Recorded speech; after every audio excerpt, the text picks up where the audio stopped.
Welcome, dear listener, to this journey through the culinary landscape of medieval times. As you settle in for a moment of calm and relaxation, I invite you to share in the comments where in the world you're listening from and what time of day it is for you right now. I always love seeing how far our community of night owls stretches. If you enjoy immersing yourself in the rich tapestry of history to unwind, consider subscribing for more soothing stories like this. Picture, if you will, a rustic table set with a humble meal. A bowl of thin, bland porridge, a hunk of dense, coarse bread, and perhaps a few morsels of tough, stringy meat, if the diner is lucky. This is the fare that sustained the majority of people in medieval times. While kings and nobles feasted on lavish multi-course banquets, the average peasant subsisted on a diet that was as meagre as it was monotonous. What factors conspired to make food in the Middle Ages so unappetizing for the masses? Let us explore this question and transport ourselves back to a time when filling one's belly was a daily struggle. In a medieval peasant's home, the aroma of exotic spices was noticeably absent. Cinnamon, ginger, nutmeg, pepper. These were luxuries reserved for the wealthy, brought from distant lands by intrepid merchants. Imagine the life of a spice trader in those times, navigating the treacherous Silk Road to bring a taste of opulence to European shores. For a glimpse of the value placed on these rare flavors, consider that in the 11th century, a pound of nutmeg cost 7 fattened oxen. The prohibitive expense of spices meant that the common folk had to make do with the pungent notes of garlic, mustard, and vinegar to enliven their plain fare. The blandness of peasant cuisine was not helped by the scarcity of fresh produce. Without reliable means of preservation, fruits and vegetables were seasonal treats at best. The lucky few who had access to a plot of land might grow some hardy crops like onions, leeks, and cabbages, but these were hardly enough to balance out a diet heavily reliant on grains. Breads and porridges made from barley, rye, and wheat formed the backbone of most meals, sometimes supplemented with legumes like peas and beans.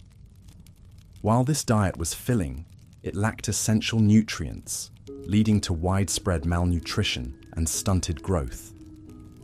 Meat, though prized, was a rarity on the peasant table. A prosperous family might keep a pig, some chickens, or even a cow. But these animals were valuable resources, not to be slaughtered lightly. Meat was reserved for special occasions like weddings and religious feasts, or when an animal was too old or infirm to serve any other purpose. When meat was available, every scrap was used from nose to tail. Offal, or organ meats, were common peasant fare, as were small birds and game caught by trapping or hunting, though poaching in the royal forests was a risky endeavour, punishable by severe penalties.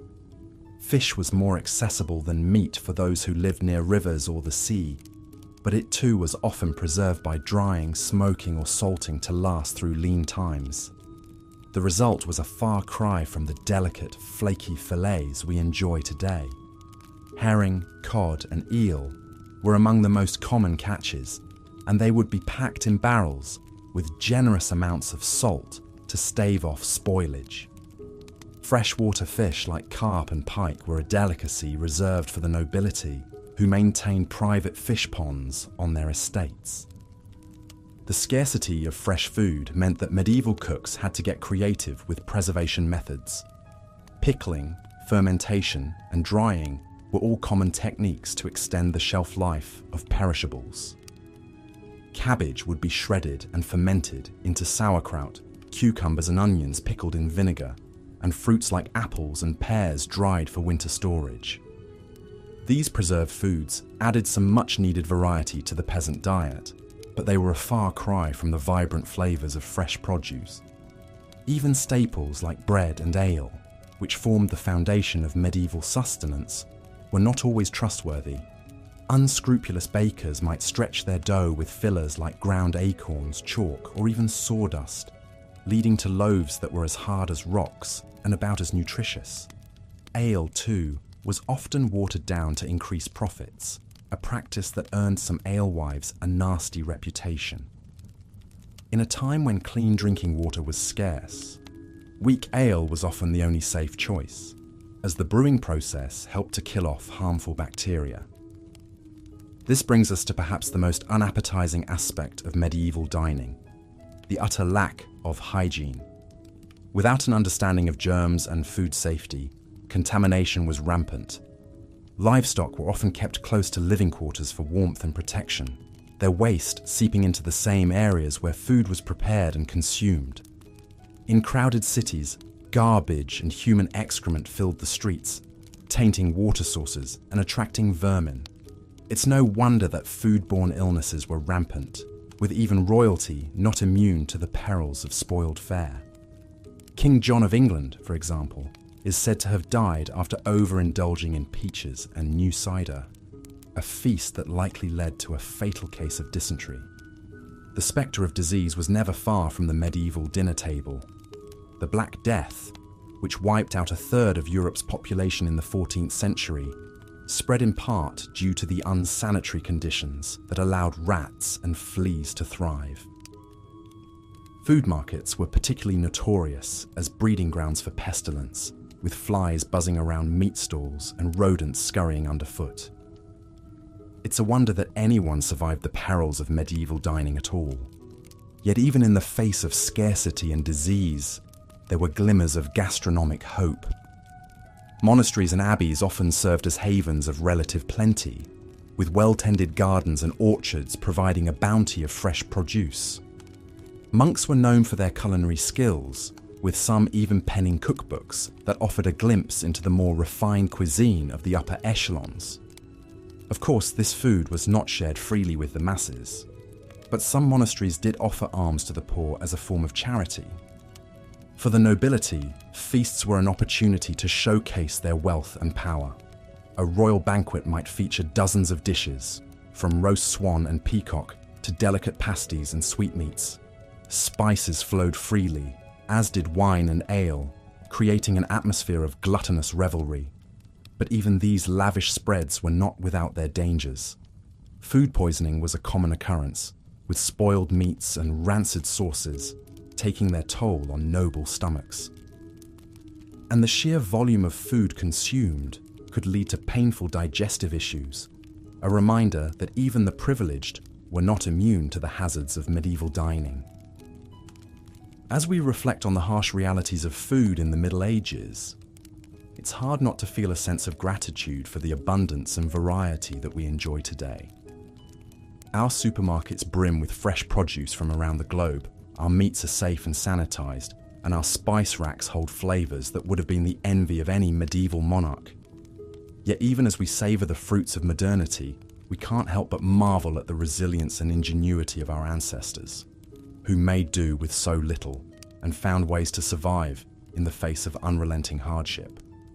So the next time you sit down to a meal, take a moment to appreciate the bounty before you. Savor the flavors and textures that medieval peasants could only dream of, and raise a glass to the countless generations who toiled and struggled to bring us to this point. And if you find yourself grumbling about a less than perfect dish, spare a thought for the medieval diner, for whom even a simple bowl of porridge was a hard-won blessing. As we let our minds drift back to that distant past, let us take comfort in the knowledge that we are the fortunate inheritors of centuries of culinary progress. And let us not forget the lessons that history has to teach us. Lessons of perseverance, creativity, and the enduring power of the human spirit to find sustenance and joy, even in the darkest of times. And so, dear listener, I bid you good night, and sweet dreams of a world where food is not just a necessity, but a source of endless delight. May your own culinary journey be filled with flavor, nourishment, and the warm glow of gratitude for all that we have been given. Until next time, rest well and dream of feasts yet to come. Part 4. Adulterated food and drink. In the dimly lit streets of a medieval city, a baker surreptitiously glances left and right before ducking back into his shop. He pulls out a sack of sawdust and begins kneading it into the dough, stretching his paltry supply of flour. For many bakers, this deception was the only way to eke out a meagre living. Bread was the lifeblood of the medieval diet, but its purity was often compromised. Unscrupulous bakers would add fillers like ground acorns, chalk, or sawdust to extend their dough. What resulted was a coarse, gritty loaf that offered little nutrition. The very staple that sustained peasants through their back-breaking labour had become yet another hardship to endure. Ale and wine, too, fell victim to the desperation of the times. Alewives and innkeepers, struggling to turn a profit, would water down their brew to stretch it further. The resulting drink was a thin, sour swill that bore little resemblance to the hearty ale that was the pride of the British Isles. One such alewife, Elizabeth, toils over her bubbling cauldron, stirring in yet another bucket of cloudy water. Her children hover near, their hungry eyes watching each drip, knowing their next meal depends on this batch. As she ladles out a mug of the watered-down brew, she sighs, remembering the rich, full-bodied ale her grandmother once crafted, a family recipe now lost to necessity. In a time when clean drinking water was a rarity, this adulterated ale and wine became an unfortunate necessity. Wells and rivers were often contaminated by human and animal waste, making them rife with disease. The alcohol in these drinks, though diluted, was still potent enough to kill some of the harmful bacteria. And so, peasants were forced to choose between risking the sickness of tainted water or the empty calories of watered-down ale. Attempts were made to curb these deceptive practices. The Assize of Bread and Ale, a 13th century law, set strict regulations on the price, weight, and quality of bread and ale. Transgressors faced hefty fines or even time in the pillory. But with the limited means of enforcement and the desperation of the poor, these laws did little to stem the tide of food adulteration. And so, the medieval peasant's lot was one of constant compromise, a balancing act between the gnawing pain of hunger and the bitter disappointment of adulterated food. Each mouthful was a reminder of their precarious existence, where even the most basic sustenance could not be taken for granted. As we delve further into the realities of medieval food, we must remember that these were not just historical facts, but the daily struggles of real people. In our next chapter, we'll explore how the very spaces in which they lived contributed to the challenges they faced in securing a decent meal, the close quarters shared by man and beast, and the lack of sanitation that plagued medieval cities, made the simple act of eating a perilous proposition. Part 5. Unsanitary conditions. Picture, if you will, a small thatched cottage huddled against the chill of a medieval winter. Inside, a family huddles around a meagre fire, their breath mingling with the steam rising from a bubbling pot of pottage. In the corner, a pig roots through the rushes, covering the dirt floor. It snorts and grunts, a constant backdrop to the family's daily life. This was the reality for many medieval peasants, a life lived in close quarters with their livestock. Animals were often kept inside the home for warmth and safety, their dung and debris mingling with the straw and rushes that served as the only floor covering. It was a breeding ground for disease, with fleas and lice thriving in the unsanitary conditions. Even in the grandest castles, sanitation was a challenge. Without a proper understanding of hygiene, even the most lavish feasts could end in tragedy. The story of King John of England serves as a poignant example. In 1216, while travelling across the country, the king fell ill after consuming a surfeit of peaches. Historians now believe these peaches were likely spoiled, leading to a case of dysentery that ultimately claimed the king's life. In the crowded cities of medieval Europe, the situation was even more dire. Narrow streets were choked with garbage and human waste, tainting the air and seeping into the water supply. In London, the River Thames served as both a source of drinking water and a dumping ground for the city's refuse. It's little wonder that disease ran rampant, with outbreaks of dysentery, typhoid, and even the dreaded Black Death. The Black Death, which swept through Europe in the 14th century, was in part able to spread so quickly and claim so many lives due to the unsanitary conditions of medieval cities.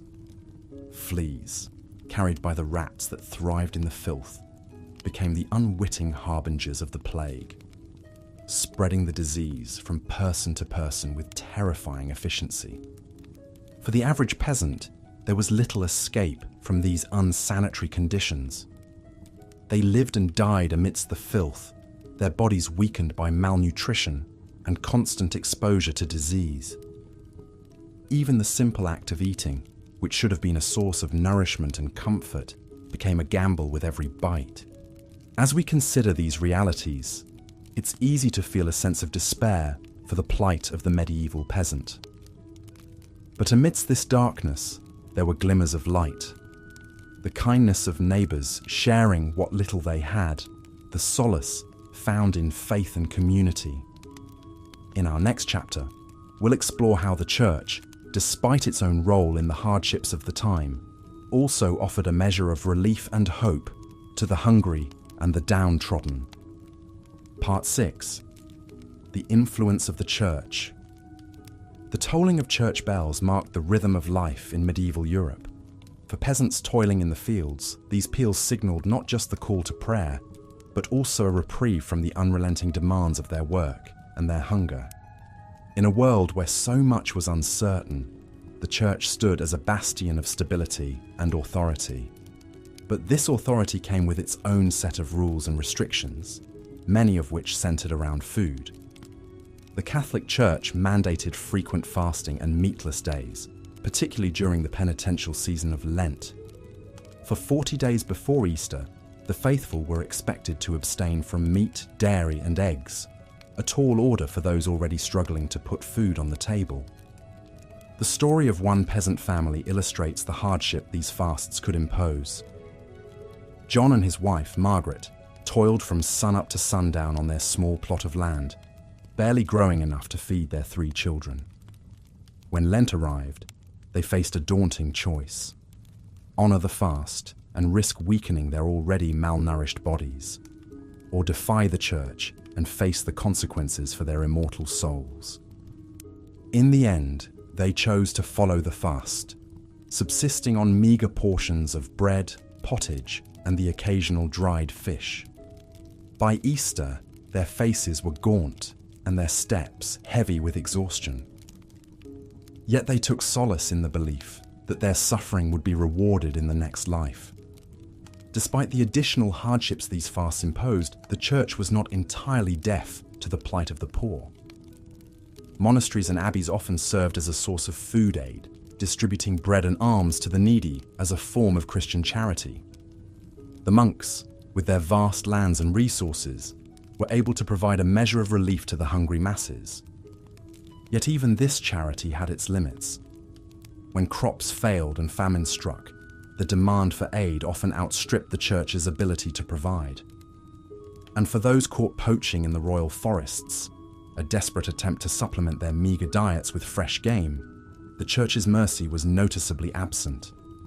Poachers, if caught, faced severe punishments, from maiming to death, regardless of their circumstances. And so, the Church's influence on medieval food was a double-edged sword. It provided solace and aid to some, while imposing additional burdens on others. For the peasant family, faith was both a source of strength and a further trial to endure in the face of unrelenting hunger. As we turn our gaze to the final chapter of our journey through medieval food, we'll witness a scene of shocking contrast: the opulent feast of a noble household.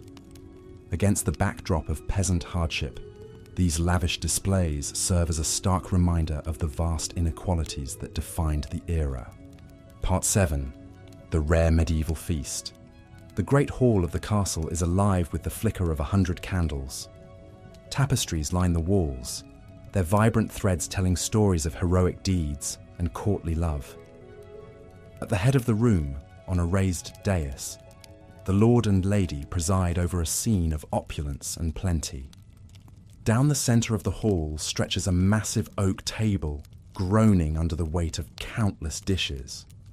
Whole roasted pigs, their skins crackling and golden, jostle for space with elegant silver platters of delicately spiced peacock. Baskets overflow with fresh-baked manche bread, each loaf as white and soft as a cloud. The air is thick with the aroma of saffron, cinnamon and cloves, spices so precious they're worth their weight in gold. In the castle kitchens, the master cook orchestrates a symphony of culinary creation. He barks orders at his underlings, who scurry to baste the meats, stir the pots, and plate the elaborate subtleties, sugar sculptures crafted into fanciful shapes of castles and unicorns. For the cook, this feast is a chance to showcase his artistry and ingenuity, to solidify his reputation and secure his place in his lord's favour. As the feast progresses, the diners gorge themselves on a seemingly endless parade of dishes. They tear into the tender flesh of roast venison, sup on creamy almond soup, and savour the delicate flavour of blanc manger, a dish of shredded chicken mixed with rice, milk, and sugar. They wash it all down with goblets of richly spiced wine and frothy ale. But even amidst this revelry, there are reminders of the precariousness of medieval life. A noblewoman, her face flushed with wine, suddenly pales and excuses herself from the table, her stomach churning from the richness of the food. A knight, his teeth rotting from the sugary delicacies, bites into a particularly tough piece of meat and winces in pain. And hovering at the edges of the hall, the serving staff watch the excesses of their betters with a mixture of envy and resentment. They know that tomorrow they'll be back to their usual fare of coarse bread and thin gruel. The memory of this feast, a taunting reminder of the gulf between their world and that of their masters. As the last plates are cleared and the final crumbs are swept away, we're left to ponder the stark contrasts of medieval food. For the nobility, feasts were a display of wealth, status, and power, a chance to revel in the finest delicacies the land had to offer. But for the vast majority, food was a daily struggle, a constant battle against scarcity, adulteration, and disease. In our modern world of abundance and choice, it's easy to forget the hardships faced by our medieval ancestors, but by understanding their struggles, we gain a deeper appreciation for the comforts we enjoy today. As we sit down to our own meals, let us take a moment to savor not just the flavors on our tongues, but the hard-won progress that allows us to eat with such ease and variety. And so, as we close the book on this exploration of medieval food, let us do so with a sense of gratitude and perspective. For in the grand tapestry of human history, our own time is but a brief and privileged chapter, woven from the threads of countless lives lived and meals shared, each one a testament to the enduring resilience of the human spirit. Conclusion: as we've journeyed through the landscape of medieval food, we've encountered a world of scarcity, hardship, and inequality. From the bland monotony of peasant pottage to the dangerous fillers in adulterated bread, the challenges of feeding oneself in the Middle Ages were unrelenting. We've seen how the lack of variety in spices, the difficulties of preservation, the unbalanced diets, and the unsanitary conditions all conspired to make medieval food a far cry from the cornucopias we enjoy today. We've witnessed the impact of the Church's fasting edicts, adding spiritual burdens to the already heavy load of the poor. And we've marveled at the opulent feasts of the nobility, a glittering contrast to the grim realities faced by most. But through it all, we've also seen glimmers of humanity's indomitable spirit. The ingenuity of cooks making the most of meagre ingredients, the solidarity of communities sharing what little they had, and the solace found in the rituals of faith and feast. In our modern world, it's easy to take for granted the abundance and variety of our food. We can walk into a supermarket and find fruits from South America, spices from Asia, and cheeses from Europe, all neatly packaged and ready to eat.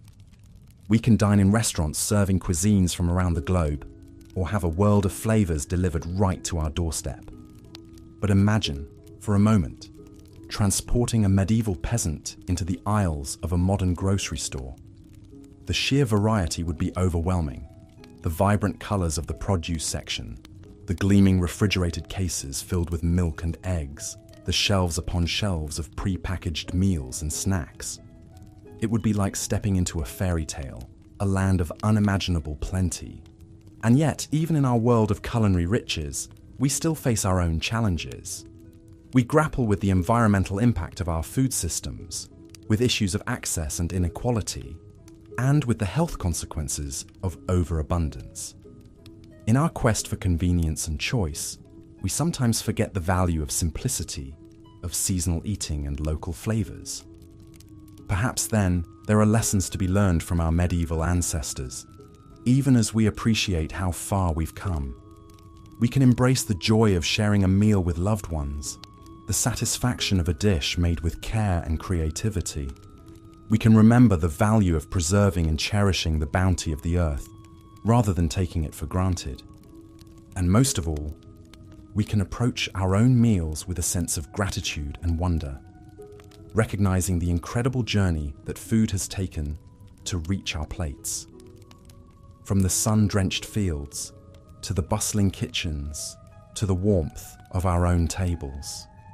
Each bite is a testament to the resilience and ingenuity of the human spirit across the ages. So, as we end our journey through the annals of medieval food, let us raise a glass, or perhaps a humble wooden cup, to the countless generations who came before us, through their struggles and triumphs, their hunger and their hopes. They laid the foundation for the world we inhabit today. And in honoring their legacy, we can find the wisdom and perspective to build a future where all may eat with joy, with dignity, and with plenty. As the royal cook bustled about the castle kitchens preparing an extravagant feast, most of his fellow countrymen could only dream of such opulence. For the serf toiling in the fields, a meal was a simple affair of coarse bread and pottage, a thin stew of whatever vegetables or scraps could be found. On a good day, there might be a bit of salted pork or dried fish to add some flavour to the gruel-like mix. But more often than not, it was a bland and unsatisfying fare that left the belly only half full. The life of a peasant in medieval times was one of unrelenting hardship, and nowhere was this more apparent than in their daily sustenance.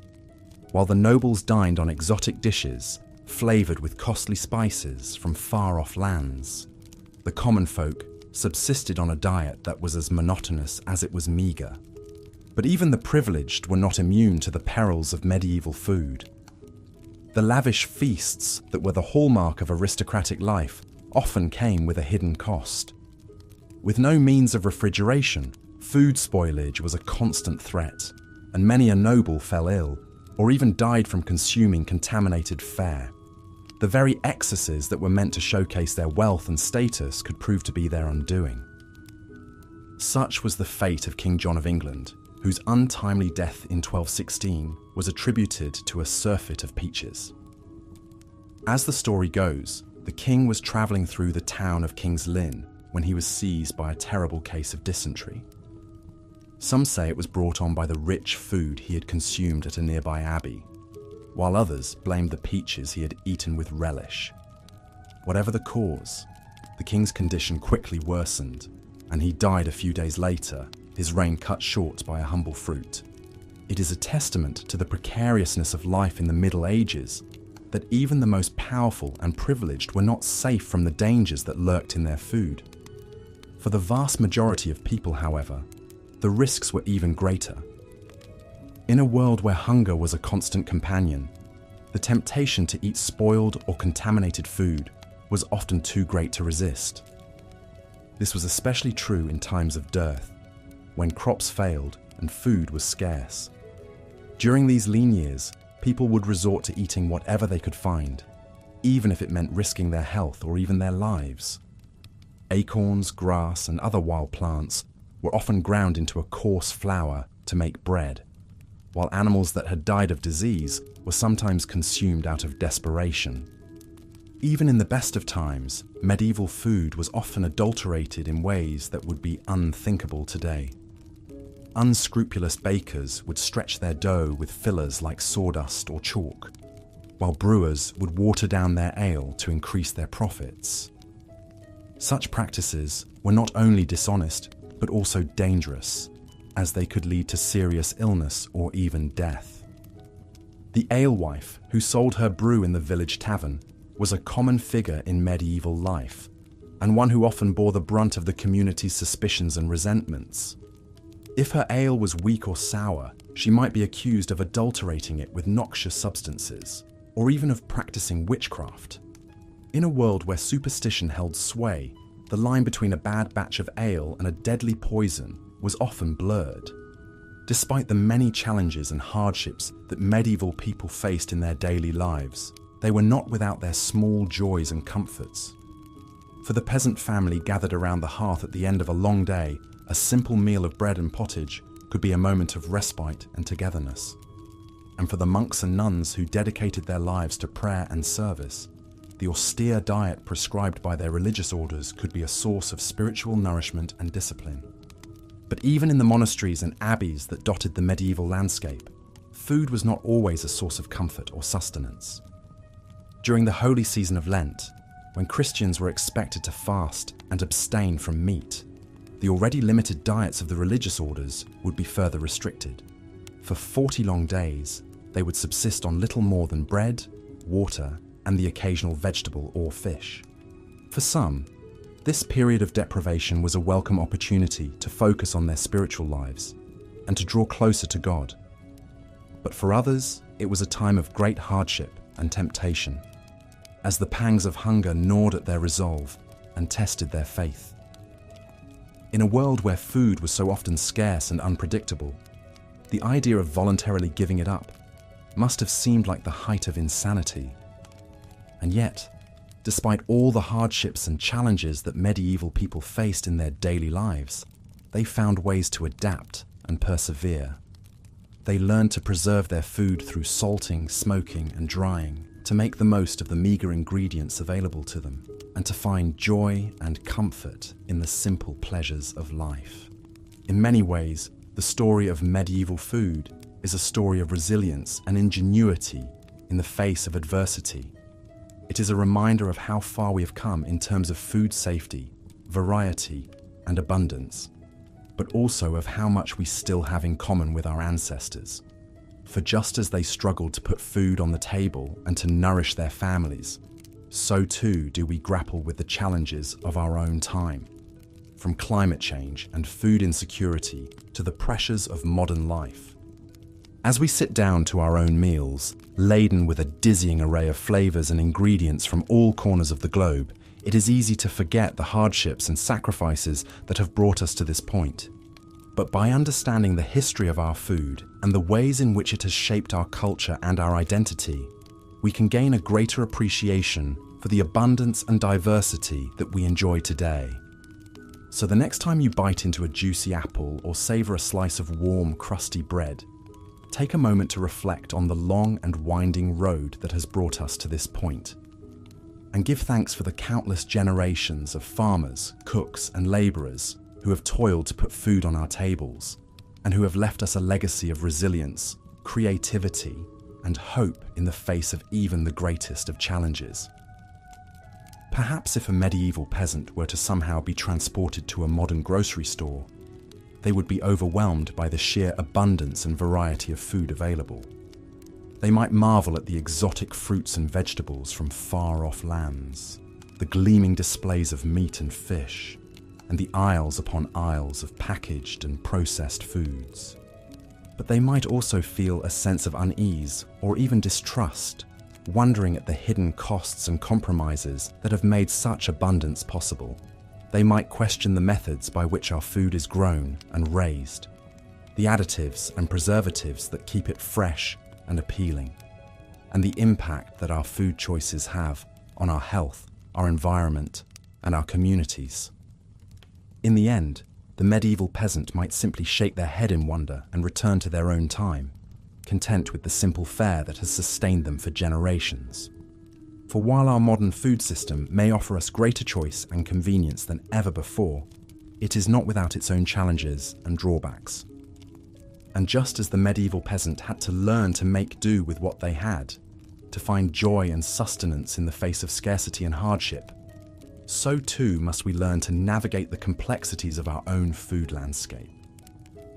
We must learn to make choices that nourish not only our bodies but also our souls, that honour the sacrifices and struggles of those who came before us, and that leave a legacy of health and abundance for generations to come.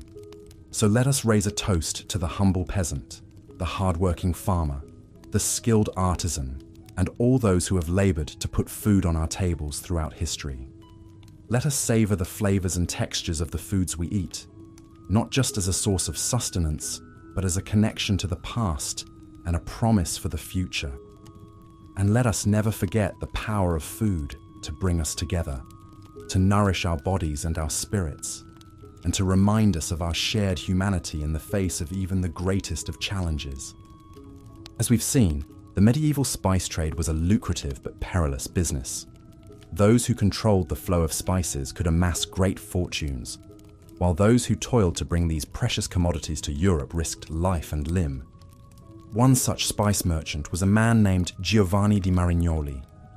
Born in the early 14th century to a noble Florentine family, Giovanni seemed destined for a life of ease and comfort. But a restless spirit and a thirst for adventure led him down a different path. In 1338, Giovanni set out on a journey that would take him across the known world, from the bustling ports of Italy to the distant lands of China and India.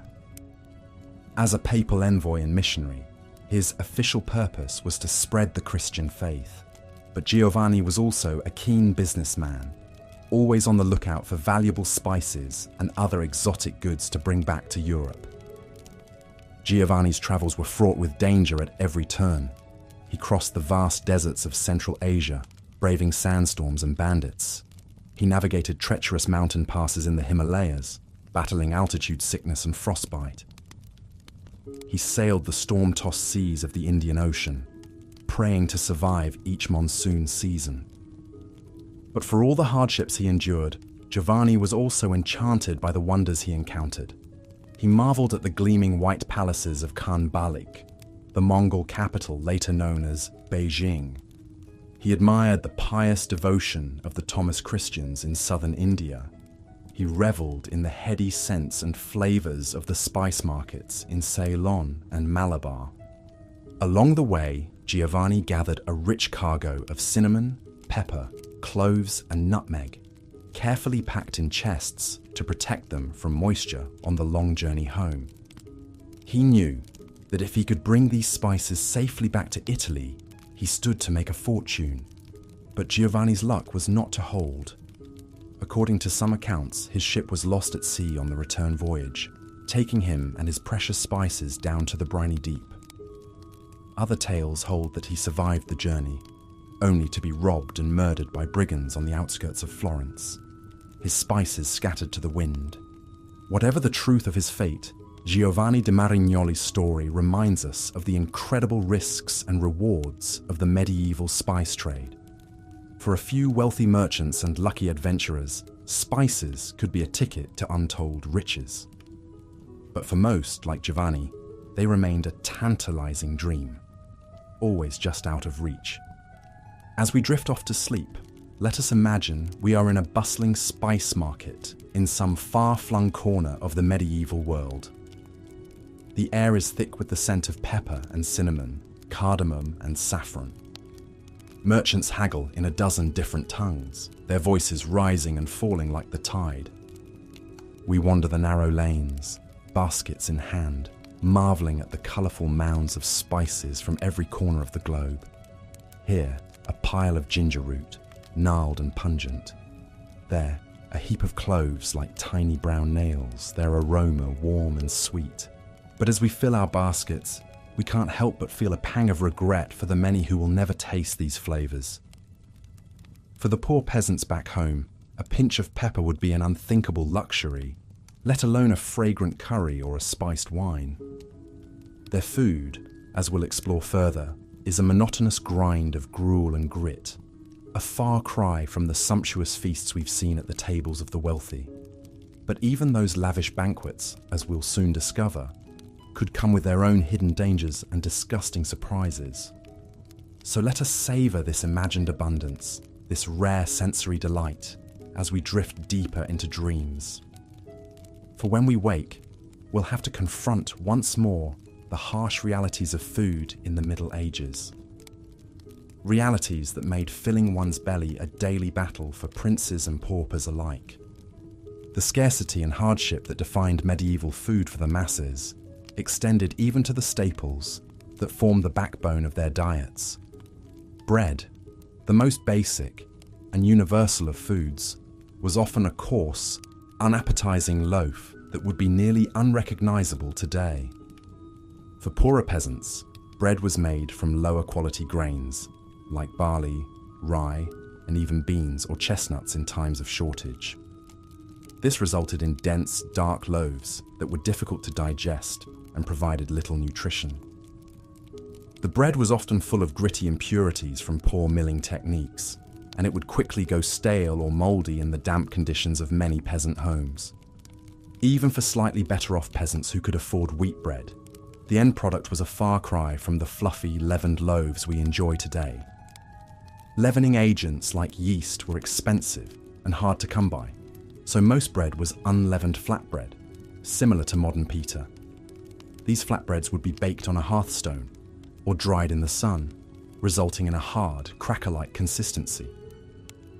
The quality of bread was so important that it was often used as a marker of social class. The whitest, finest loaves made from pure wheat flour were reserved for the nobility, while the greyish-brown loaves of the peasantry were derided as black bread. In some regions, strict laws even prohibited commoners from consuming white bread, reserving it as a privilege of the elite.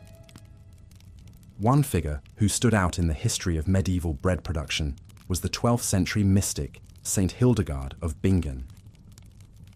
Born into a noble family in what is now Germany, Hildegard entered the monastic life as a young girl and rose to become the abbess of her own community.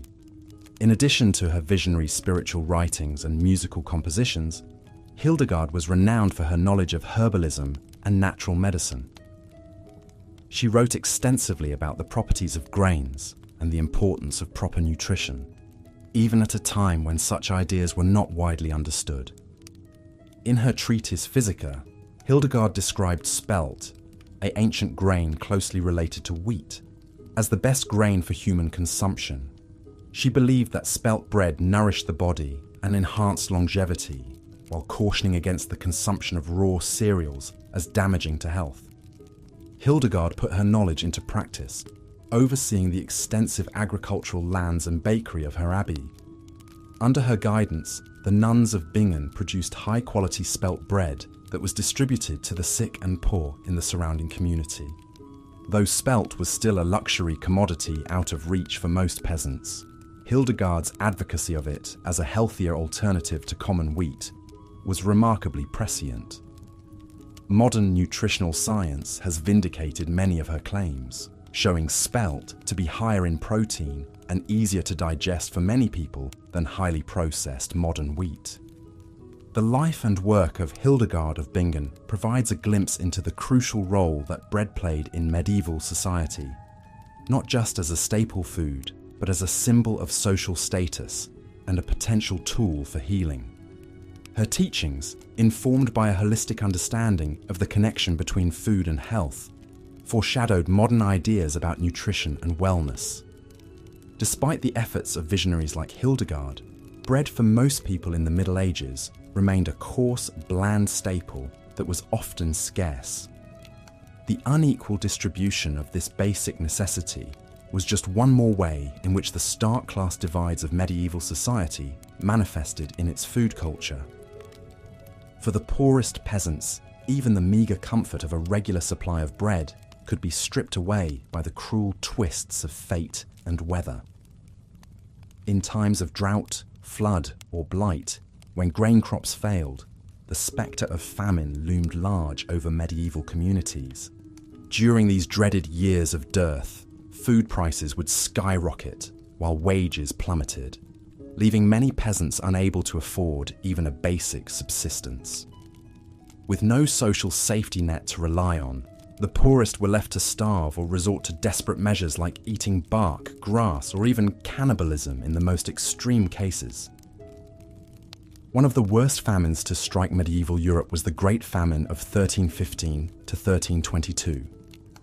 A catastrophic confluence of factors, including climate change, crop failures, and the economic fallout of endless wars, plunged the continent into a 7-year period of starvation and misery. Chronicles of the time paint a grim picture of the suffering endured by the common people. Men ate dogs, horses, cats, and other unclean things, wrote the Flemish monk William of Nangis. Some men, it was said, compelled by hunger, ate the bodies of executed criminals, and some poor people even ate their own children. The famine hit the Low Countries and Scandinavia particularly hard, with mortality rates as high as 10 to 25% in some regions. In the German city of Erfurt, the famine years saw an average of 16 deaths per day, compared to just 2 per day in normal times. Even in the best of times, the threat of hunger was never far away for medieval peasants. Their precarious existence, always at the mercy of the elements and the whims of their lords, meant that food insecurity was a constant companion. The grim reality of famine cast a long shadow over the medieval world, serving as a reminder of the fragility of life in an era before modern agriculture and social welfare. It was a world where even the most basic necessity of bread could not be taken for granted, and where the spectre of starvation lurked just one bad harvest away.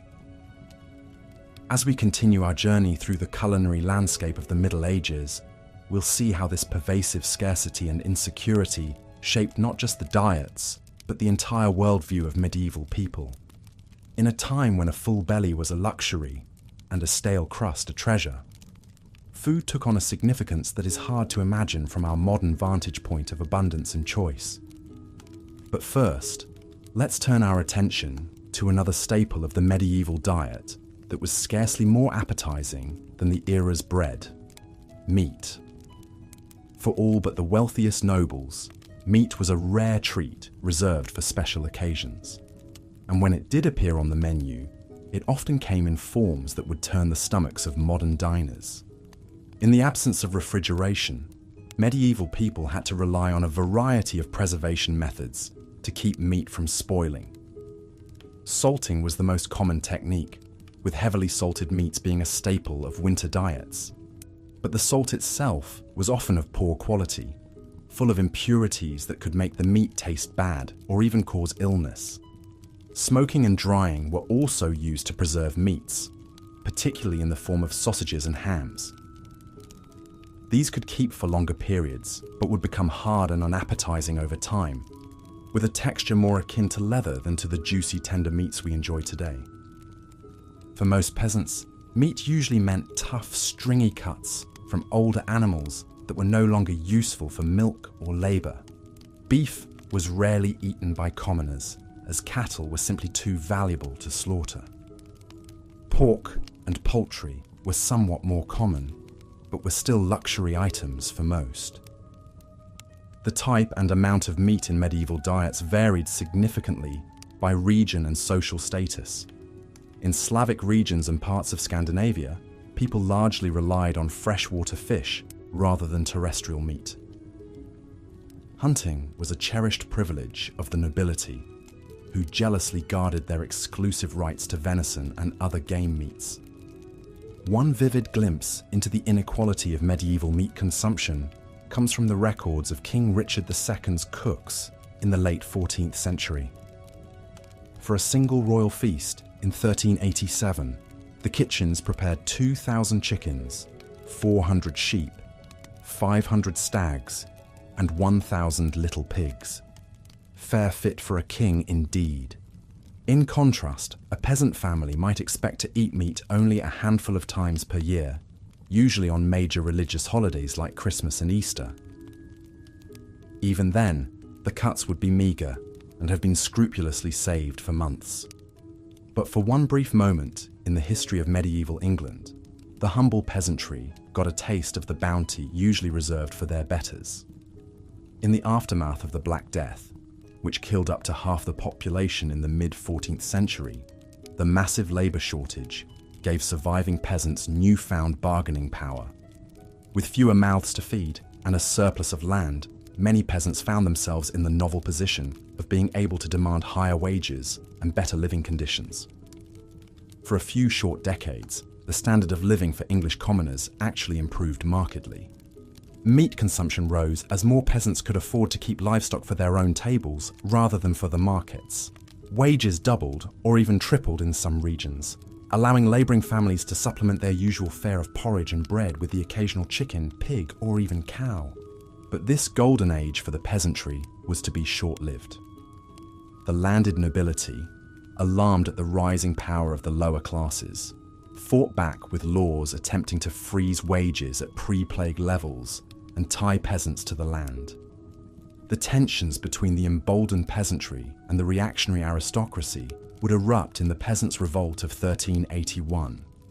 Though the revolt was brutally suppressed, with its leaders executed and its gains largely rolled back, it stands as a testament to the transformative impact of the Black Death on medieval society. For a brief, shining moment, the common people of England got a taste of a life less constrained by scarcity and toil. But for most of the Middle Ages, and for most people, meat remained a rare and coveted treat. Its scarcity made it a potent symbol of status and wealth, a tangible reminder of the chasm between the haves and have-nots.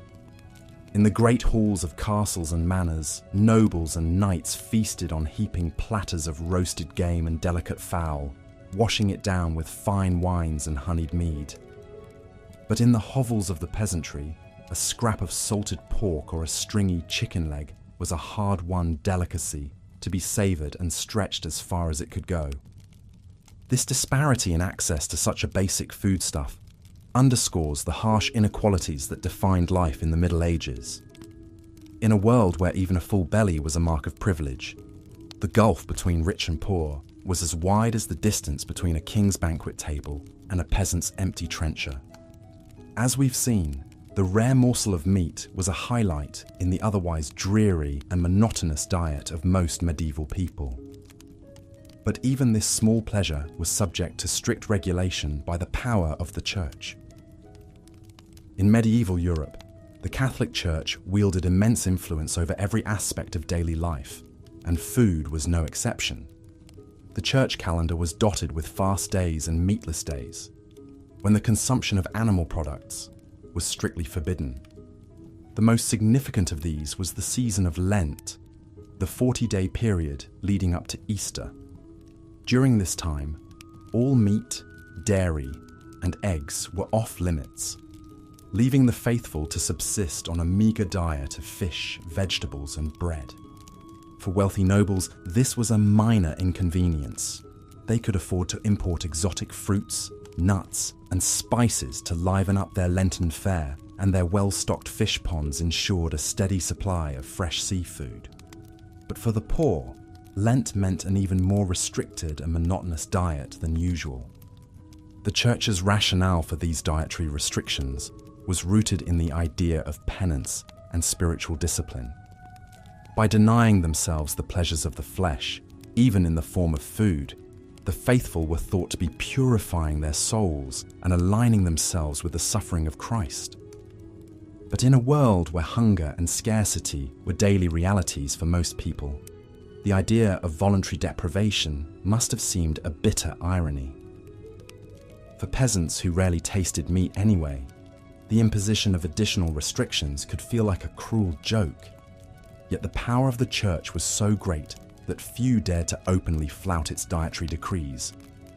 To do so was to risk not just social ostracism, but the very real threat of eternal damnation. In a time when the afterlife was considered more real and important than earthly existence, this was a potent deterrent indeed. One poignant tale that illustrates the hardships of Lenten fasting comes from the records of a 14th century English manor. In 1322, a peasant woman named Agnes Paston was brought before the manor court on charges of stealing 2 loaves of bread during Lent. In her defence, Agnes pleaded that she had stolen the bread to feed her starving children, who were too young to understand the rules of the fast. She begged for mercy, arguing that surely God would not want her innocent babes to go hungry. The court, moved by her plea, took the unusual step of acquitting Agnes of the theft charge. But they still admonished her for breaking the Lenten fast, reminding her that the needs of the soul must take precedence over the desires of the body. For Agnes and countless others like her, the rigid dietary restrictions of the church must have seemed like just one more burden in a life already defined by hardship and hunger. In a world where food was scarce and survival precarious, the idea of willingly forgoing what little sustenance was available must have been difficult to swallow. But the church's influence on medieval food culture wasn't entirely negative. Monasteries and abbeys were often at the forefront of agricultural innovation, pioneering new techniques for crop rotation, irrigation, and selective breeding. They also served as repositories of classical knowledge about agriculture and food preservation, keeping alive the wisdom of ancient Rome and Greece. Moreover, the church played a vital role in providing food aid to the poor and hungry. Monasteries were known for their charitable distribution of bread and ale to the needy, and many operated hospitals and almshouses to care for the sick and destitute.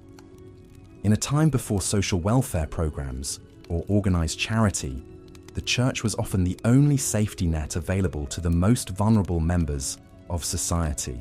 Its teachings about the virtues of charity and the sin of gluttony helped to create a moral imperative for those with means to share their bounty with the less fortunate. Of course, this charity was often mixed with a hefty dose of paternalism and moral judgment. The poor were expected to be grateful for whatever scraps they were given and to accept their lot in life as divinely ordained. But for those on the brink of starvation, even a small act of kindness could mean the difference between life and death. As the Middle Ages wore on, the culinary distance between the wealthy and the poor only grew wider. By the late 14th and 15th centuries, Europe was in the grips of what some historians have called the Little Ice Age, a period of cooler temperatures and frequent climatic disruptions. Crop yields declined as fields were battered by droughts, floods, and unseasonable frosts. Food prices skyrocketed, leaving many commoners unable to afford even basic staples. At the same time, the Black Death and subsequent waves of plague had decimated the population, leading to labor shortages and rising wages. In response, the nobility and emerging merchant class doubled down on conspicuous consumption as a way to display their wealth and status. Lavish banquets featuring exotic dishes and opulent displays of sugar sculptures and gilded peacocks became the order of the day. Meanwhile, the poor were left to survive on whatever meager scraps they could scrounge. In times of dearth, many were reduced to eating famine bread, made from a desperate mix of peas, beans, acorns, and even sawdust. Others resorted to foraging for wild plants or hunting any animals they could catch, from rodents to crows. But even in the midst of this stark inequality, there were glimmers of hope and resistance. Peasant revolts, like the English Rising of 1381 or the German Bundschuh movement of the early 16th century, saw the common people rising up to demand better treatment and a fairer share of the wealth. While these uprisings were often brutally suppressed, they nonetheless testified to the unquenchable human spirit and the enduring dream of a world where everyone could enjoy the basic dignity of a full belly and a decent life. And in the kitchens and gardens of ordinary people, the seeds of a more vibrant and diverse food culture were being planted. Women, who bore the primary responsibility for feeding their families, were the unsung heroes of medieval cuisine. With creativity and resourcefulness, they found ways to coax flavor and nourishment out of even the humblest ingredients. In the folk traditions of pickling, preserving, and foraging, they passed down knowledge that would sustain their communities through the lean times and lay the foundation for the culinary revolutions to come. And in the communal ovens and shared meals of village life, they nurtured a spirit of solidarity and resilience that would prove as sustaining as any loaf of bread. So while the story of food in the Middle Ages is undoubtedly one of hardship and deprivation, it is also a story of ingenuity, resilience, and hope. In the face of scarcity and oppression, medieval people found ways to nourish not just their bodies, but their spirits, to find joy and communion in the simple act of sharing a meal. As we look back on this distant and often difficult past, we can take inspiration from their example. In a world that is still riven by inequality and hunger, their story reminds us of the fundamental human right to food and the vital importance of fighting for a more just and sustainable food system. And in our own kitchens and around our own tables, we can honor their legacy by cherishing the abundance we enjoy and remembering always to share it with those who have less. For in the end, the true measure of a society is not in the opulence of its feasts, but, as we've seen, for the vast majority of people in medieval Europe, food was a daily struggle of scarcity, monotony, and even danger. But there was one place where the food was always abundant, always varied, and always exquisite: the royal court. While peasants subsisted on gruel and stale bread, nobles feasted on the finest delicacies the land had to offer. Imagine being the royal cook, entrusted with the monumental task of preparing lavish meals for the king and his court. Your day begins before dawn as you oversee the delivery of ingredients from far and wide. Wagons rolled into the castle courtyard, laden with barrels of wine from Burgundy, wheels of cheese from the Alps, crates of spices from the Orient. The king's huntsmen rode in with deer and boar slung over their saddles, ready to be transformed into savory roasts and pies. In the cavernous castle kitchens, a small army of servants bustled about under your command. Fires roared in the great hearths as spits turned slowly, roasting meats to perfection. Cauldrons bubbled with fragrant stews and soups, while bakers kneaded dough for bread and pastries. The air was thick with the aroma of exotic spices: cinnamon, cloves, nutmeg, cardamom, each worth more than their weight in silver. As the hour of the feast approached, you put the finishing touches on your creations. A magnificent roast swan, its plumed neck curving gracefully on the platter. A gleaming aspic, studded with gems of fruit and topped with gold leaf. A towering subtlety in the shape of the king's coat of arms, painted in vibrant hues. Each dish was a work of art, crafted to delight the eye as much as the palate. When at last the noble guests filed into the great hall and took their seats, it was time for your masterpieces to be unveiled. Servants paraded the platters in, presenting each to the high table with a flourish. The guests oohed and ahed as they were served, marveling at the bounty before them. For a few glorious hours they dined like gods, sampling delicacies from every corner of the known world. But even here, in the rarefied realm of the royal court, the spectre of illness lurked behind the splendor. For all their expense and artistry, even the most sumptuous dishes could harbor deadly spoilage. And the sheer excess of the feast often led to overindulgence, as nobles gorged themselves far past the point of satisfaction. It was not unheard of for a courtier to literally eat himself to death, felled by his own gluttony. So, while the royal feast may have stood in stark contrast to the meagre rations of the common folk, it was not without its own perils.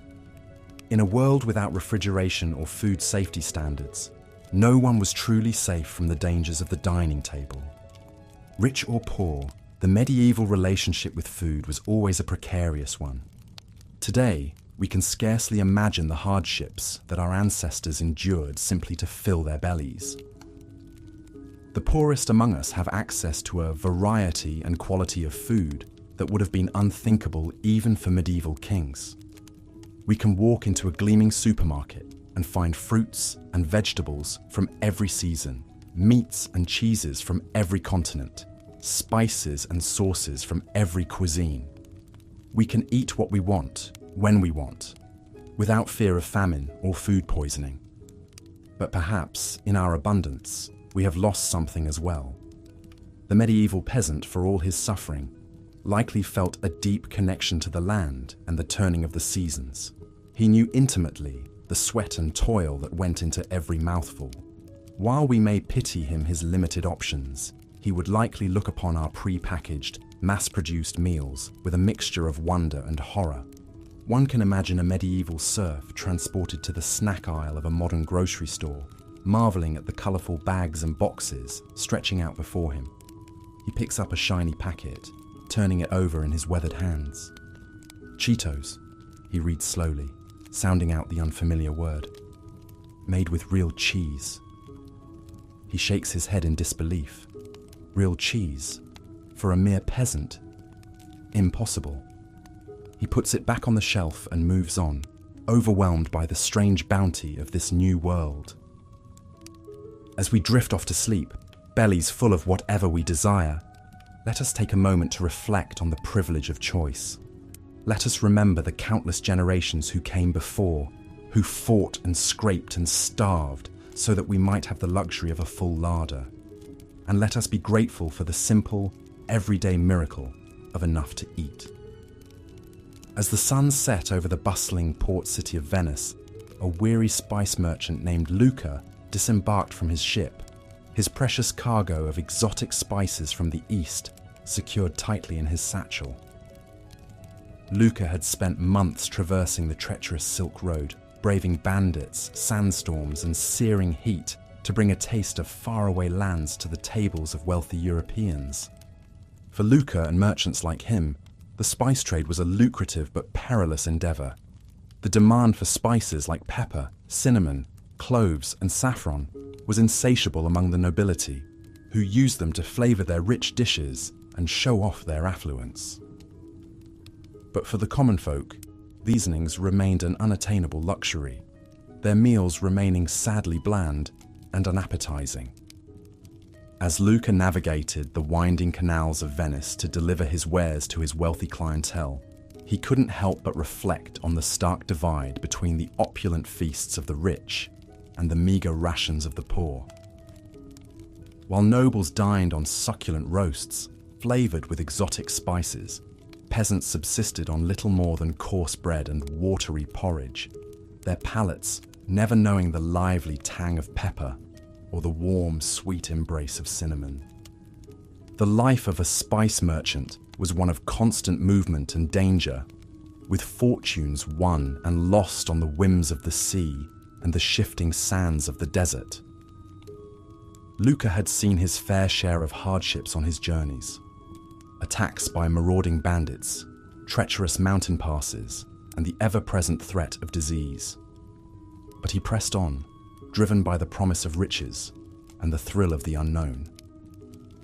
As he made his final deliveries and counted his profits, Luca couldn't shake the feeling that for all the wealth and prestige the spice trade brought him, it remained a bitter reminder of the deep inequalities that plagued medieval society. While he dined on saffron-infused stews and fragrant spiced wines, the common people went to bed with growling stomachs, their dreams haunted by the enticing aromas that wafted from the kitchens of the elite. With a heavy heart, Luca retired to his lavish villa for the night, knowing that tomorrow he would once again set sail for distant lands, chasing the promise of fortune and leaving behind a world where the simple pleasure of a flavorful meal remained an unattainable dream for most. As the first light of dawn crept over the horizon, a weary housewife named Matilda stirred from her slumber, her mind already racing with the countless tasks that lay ahead. For Matilda and countless other women across medieval Europe, The arrival of autumn heralded not a season of bountiful harvests and joyous feasts, but rather a time of ceaseless labour and gnawing anxiety about the looming spectre of winter. With the days growing shorter and the nights turning colder, Matilda knew that she had precious little time to preserve what meagre crops her family had managed to coax from the unyielding earth.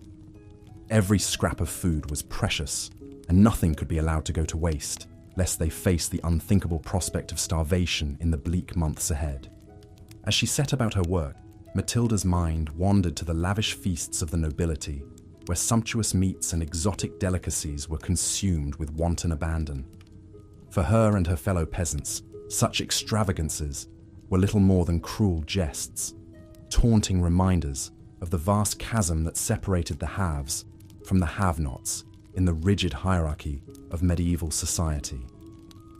With calloused hands and an aching back, Matilda toiled from dawn until dusk, salting and smoking what little meat they had managed to raise, pickling vegetables in precious vinegar, and hanging herbs to dry in the rafters.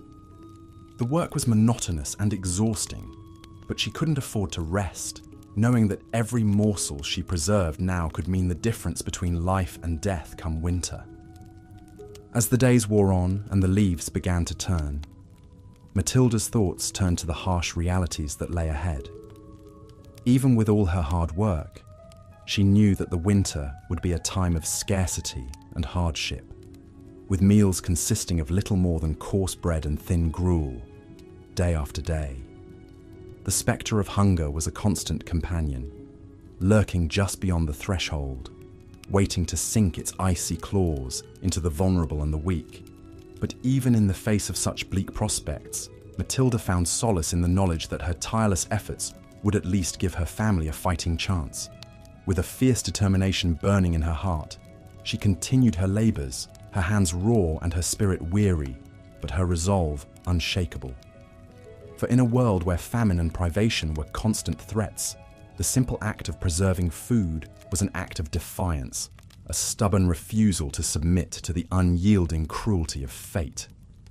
As the first snowflakes began to fall and the chill winds of winter swept across the land, Matilda could only pray that her labours had been enough. With a heavy heart and an empty larder, she prepared to face the long, dark months ahead, knowing that for her and countless others like her, the struggle for survival was only just beginning. In a grand castle nestled amidst rolling hills and verdant forests, a lavish feast was underway, the great hall filled with the raucous laughter and clinking of goblets as nobles from far and wide gathered to partake in an extravagant display of wealth and power. At the head of the table sat the lord of the manor, his bejeweled fingers tearing into a succulent roast swan, its delicate flesh flavoured with exotic spices from distant lands. All around him, the tables groaned under the weight of countless delicacies, savoury meat pies, rich stews, and decadent pastries, each one a testament to the skill of the castle's master chefs.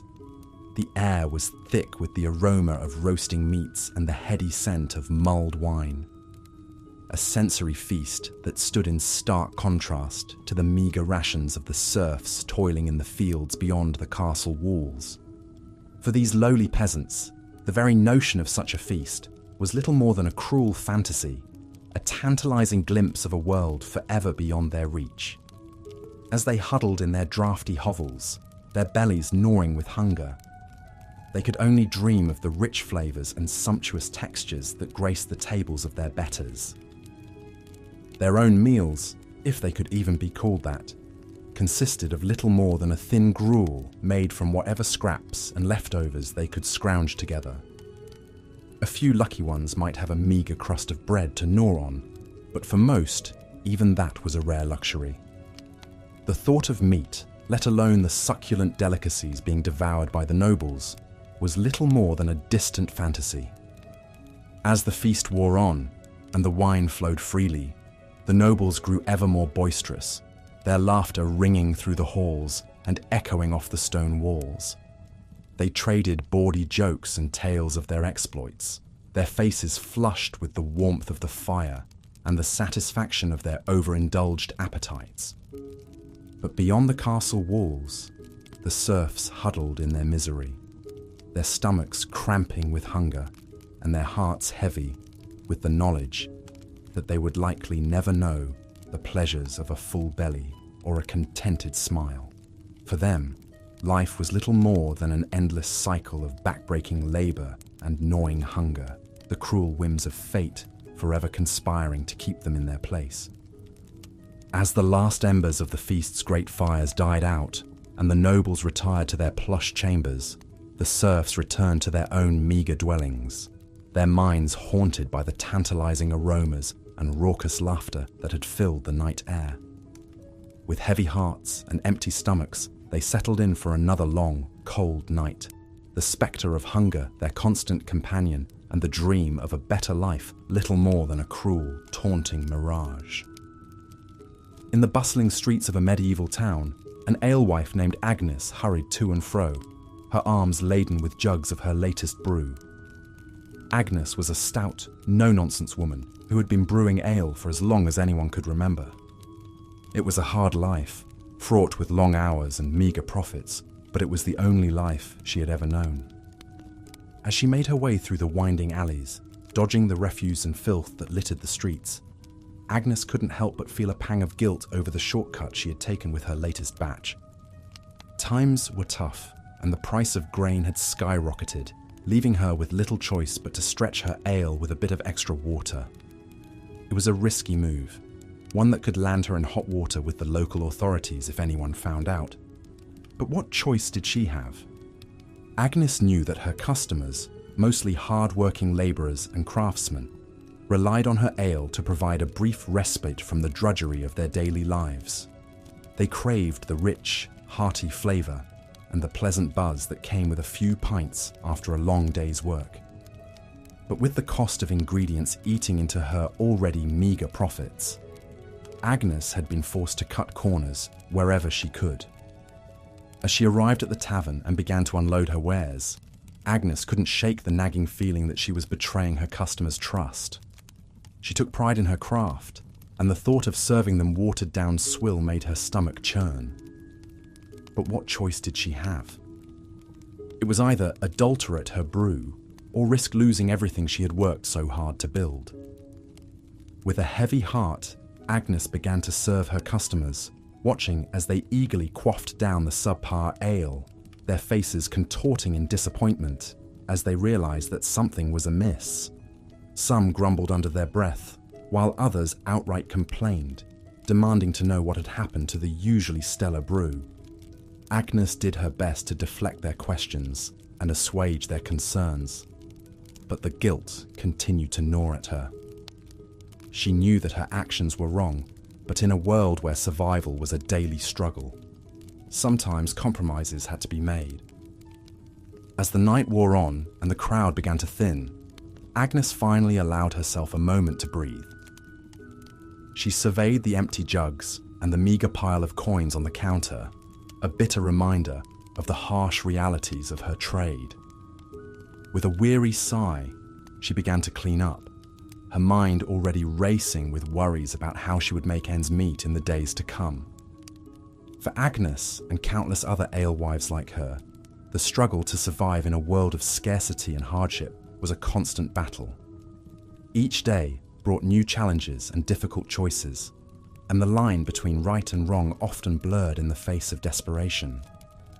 But still, they persevered, driven by the hope that someday, somehow, their hard work and sacrifice would pay off, and they would finally know the taste of a better life. In the grand halls of a medieval palace, a royal cook named Guillaume scurried about the kitchen, his brow furrowed in concentration as he oversaw the preparations for the evening's lavish feast. Guillaume was a master of his craft, renowned throughout the land for his ability to create culinary masterpieces that dazzled the senses and left even the most discerning palates in awe. As he moved from station to station, barking orders and sampling sauces, Guillaume couldn't help but feel a sense of pride at the opulence and extravagance that surrounded him. The kitchen was a hive of activity, with scullery maids and kitchen boys scurrying to and fro, their arms laden with the finest ingredients from across the realm.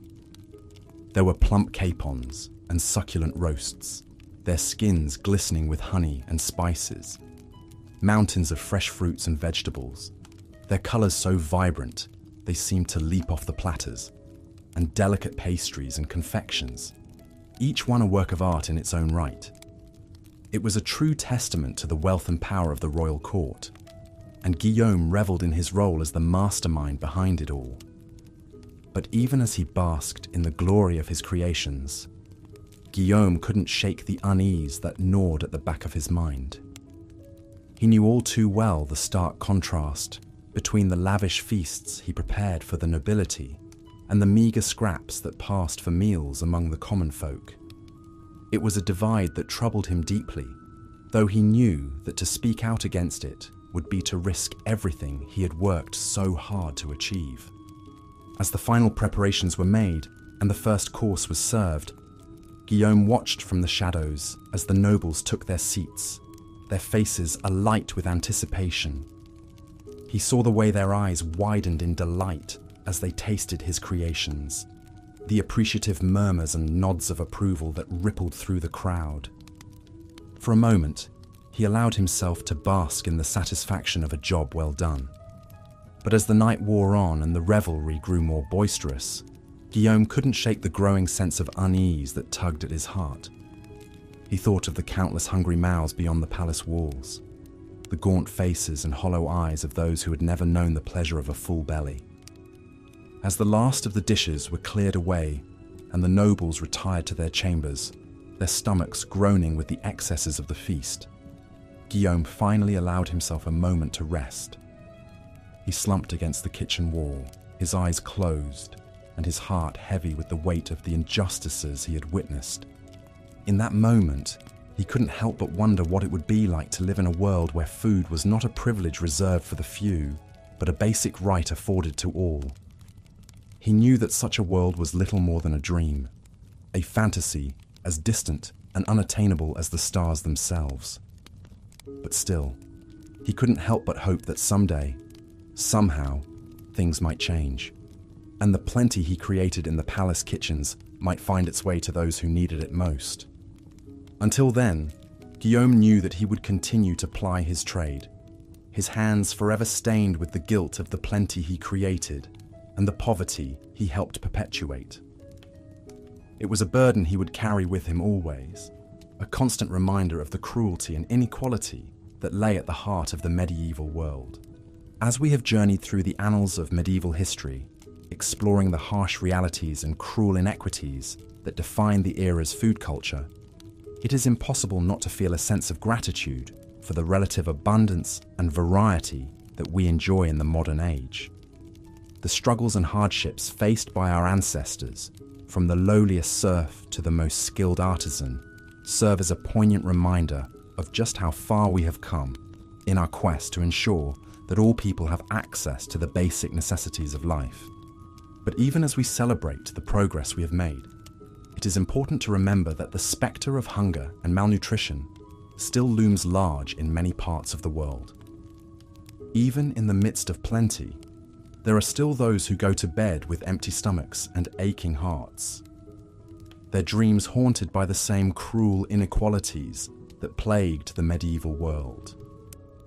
As we reflect on the lessons of the past and the challenges of the present, it is clear that the fight for food justice is one that is far from over. It is a struggle that will require the collective efforts of all those who believe in the basic human right to nourishment and sustenance. A struggle that will test our resolve and our compassion in equal measure. But even in the face of such daunting odds, we must never lose sight of the progress we have made and the hope that sustains us. We must draw strength from the courage and resilience of those who came before us, those who toiled in the fields and labored in the kitchens, their hands calloused and their hearts heavy with the weight of their burdens. And we must continue to push forward, to fight for a world in which no one goes hungry, and in which the bounty of the earth is shared equally among all those who call it home. It is a vision that may seem distant and unattainable, a dream as fragile and fleeting as the wisps of steam rising from a bowl of gruel. But it is a dream worth fighting for, a dream that has the power to transform the world and bring hope to the hearts of all those who hunger for a better tomorrow. So let us go forth with renewed purpose and determination, armed with the knowledge of the past and the hope of the future. Let us work to build a world in which the plenty of the palace kitchens finds its way to the bellies of the poor, and in which the joys of the harvest are shared by all those who have labored to bring it to fruition. For in the end, the struggle for food justice is not just about filling stomachs and sating hunger. It is about the very essence of what it means to be human, about the bonds of compassion and empathy that bind us all together across the gulfs of time and space. It is a struggle that will require all of our strength and all of our courage, but it is a struggle that we cannot afford to lose. So let us go forth with open hearts and willing hands, ready to do our part in the great work of building a world in which all people can know the simple joy of a full belly and a contented smile. For in that world, the legacy of the medieval food culture will not be one of scarcity and deprivation, but one of abundance and hope, a testament to the enduring power of the human spirit to overcome even the darkest of times. Of course, for the peasants toiling in the fields from dawn to dusk, such extravagance was unimaginable. They subsisted on the most meagre of meals, their bellies never fully sated. A typical repast might consist of a thin barley or rye porridge, known as pottage, accompanied by a hunk of dense, coarse bread. If they were fortunate, they might have a small scrap of hard cheese or a few shriveled peas to add some sustenance. Meat was a rare luxury, perhaps a bit of tough, stringy salted pork on a special occasion like Christmas or Easter. The lack of variety in the peasant diet was striking. While the nobility dined on delicacies from distant lands, the common folk made do with the same bland staples day after day. There was little to break the monotony save for the changing of the seasons, which dictated what meagre produce might be available. In the spring, tender greens like nettles or dandelions might provide a welcome respite from the usual fare. Come summer, a few precious fruits, small, hard apples or bitter crab apples, could be gathered from the woods. Autumn brought the harvest season, a time of back-breaking labour, but also a brief abundance of fresh grains, and perhaps a slaughtered hog or two to put up salt meat for the long winter ahead. Ah, winter! The leanest and most dreaded of seasons for the medieval peasant. As the days grew short and the nights bitter cold, families huddled around smoky hearths, bellies pinched with hunger.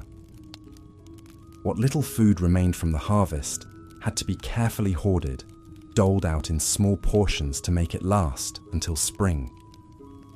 This was the time of year when the pottage grew thinner and more watery, the bread even harder and more tooth-breaking. Starvation was a constant spectre, waiting to claim the weak and vulnerable. It's hard for us to imagine such a precarious existence where a single failed crop could spell doom for an entire village. Yet for most people in the Middle Ages, this was the grim reality of daily life. They lived at the mercy of the elements, the nobility, and the often cruel whims of fate. A mouth to feed was a burden as much as a blessing, another empty belly to fill from limited resources. Even those slightly higher up the social ladder, like skilled craftsmen or prosperous freemen, rarely enjoyed much better fare than their poorer neighbours. A bowl of pottage might be enriched with a bit of precious butter or a scrap of meat. But the fundamental monotony remained. The same could be said for the monks in their abbeys and monasteries. While they generally ate better than the laity, subsisting on bread, cheese, fish, and ale, their diet was still quite Spartan by modern standards. Rich spices and exotic ingredients were reserved for the tables of the nobility. Speaking of ale, it was the common drink of the Middle Ages. consumed by young and old alike. Clean drinking water was often scarce, and the fermentation process provided some protection against waterborne illnesses. But even this small comfort could be adulterated by unscrupulous brewers stretching their product with unsavory additives. Dishonest bakers might do the same with bread, mixing the precious wheat flour with cheaper grains, bran, or even sawdust and chalk. Such deceits were officially frowned upon and could be harshly punished if discovered, but the desperate realities of the time made them all too common. This was a world where food was a daily struggle, a relentless cycle of toil and hunger for all but a privileged few. The nobles in their grand halls, dining on elaborately prepared dishes and fine wines, seemed to inhabit an entirely different plane of existence from the grimy, half-starved peasants working their lands. It was a stark divide, one that bred resentment and sometimes open rebellion. But more often, it bred a sort of grim resignation, an acceptance that this was simply the way things were. A peasant's lot was to suffer and endure, to eke out a meagre living from an unforgiving land and hope for a better life in the hereafter. Yet even in the midst of such hardship, there were small moments of respite and celebration. Holidays and feast days provided brief glimpses of plenty, when even the poorest might enjoy a bit of meat or a sweet pastry. Weddings, christenings, and other milestones were marked with communal meals, a chance for neighbours to come together and share what little they had. These fleeting moments of conviviality made the hard times more bearable, a reminder that even in the face of great adversity, the human spirit could endure. And endure they did, these hard-bitten medieval folk. They bore their burdens with a stoicism and tenacity that's hard to fathom from our modern vantage point. They faced each day with grim determination, knowing that survival depended on their own hard work and cunning. In a world where starvation was always lurking just around the corner, there was no room for idleness or self-pity. Perhaps that's why tales of great feasts and fantastical foods held such appeal in medieval popular culture. In a society where hunger was the norm, stories of tables groaning under the weight of succulent meats, fresh fruits, and sweet delicacies offered a tantalizing escape from reality. Myths and legends often featured magical cauldrons that never ran empty or enchanted lands where no one ever went hungry. These fanciful tales spoke to a deep, unquenchable yearning for plenty in a world defined by scarcity. But while the medieval peasant might dream of such wonders, their daily reality remained one of unrelenting hardship. The spectre of famine was never far away, ready to descend at the first sign of blight or drought. And even in good times, the diet of the common folk was woefully inadequate by modern nutritional standards. Heavy on grains and light on pretty much everything else, it left much of the population malnourished and susceptible to disease. This chronic malnutrition had far-reaching effects on medieval society. It stunted growth, weakened immune systems, and made childbirth even more perilous than it already was. It sapped strength and vitality, leaving peasants ill-equipped to handle the backbreaking labour that was their lot in life. And it contributed to the general sense of misery and desperation that hung over so much of the medieval world like a pall. Yet despite it all, life went on. Crops were planted and harvested, babies were born and raised, and the great wheel of existence kept turning. The medieval peasant might not have had much in the way of material comforts, but they had their faith, their family, and their community to sustain them. They found joy where they could, in the simple pleasures of a warm fire on a cold night or a full belly after the harvest feast. And they endured season after brutal season with a resilience and fortitude that's hard not to admire. So the next time you sit down to a meal, take a moment to savor the incredible variety and abundance at your fingertips. Spare a thought for your medieval ancestors who lived and died by the whims of the harvest. and be grateful for the centuries of progress and plenty that separate us from those grim, hungry times. Because while the medieval peasant might have dreamed of a magical land of endless feasts, we're lucky enough to live in a world where that dream is tantalizingly close to reality. And that's a privilege we should never take for granted. The plight of the medieval peasant was further compounded by the unbalanced nature of their diets. While the nobility feasted on a cornucopia of meats, fruits, and vegetables, the average serf subsisted on a meagre fare dominated by grains. Porridge, gruel, and coarse bread formed the backbone of their sustenance, supplemented by whatever small morsels they could eke out from their labours. A typical peasant family might count themselves fortunate to have a cow, a pig, or a small flock of chickens. However, the milk, eggs, and meat these animals provided were a rare treat, reserved for special occasions or times of dire need. More often than not, any surplus was sold or paid as rent to their feudal lord, leaving little for the family's own consumption.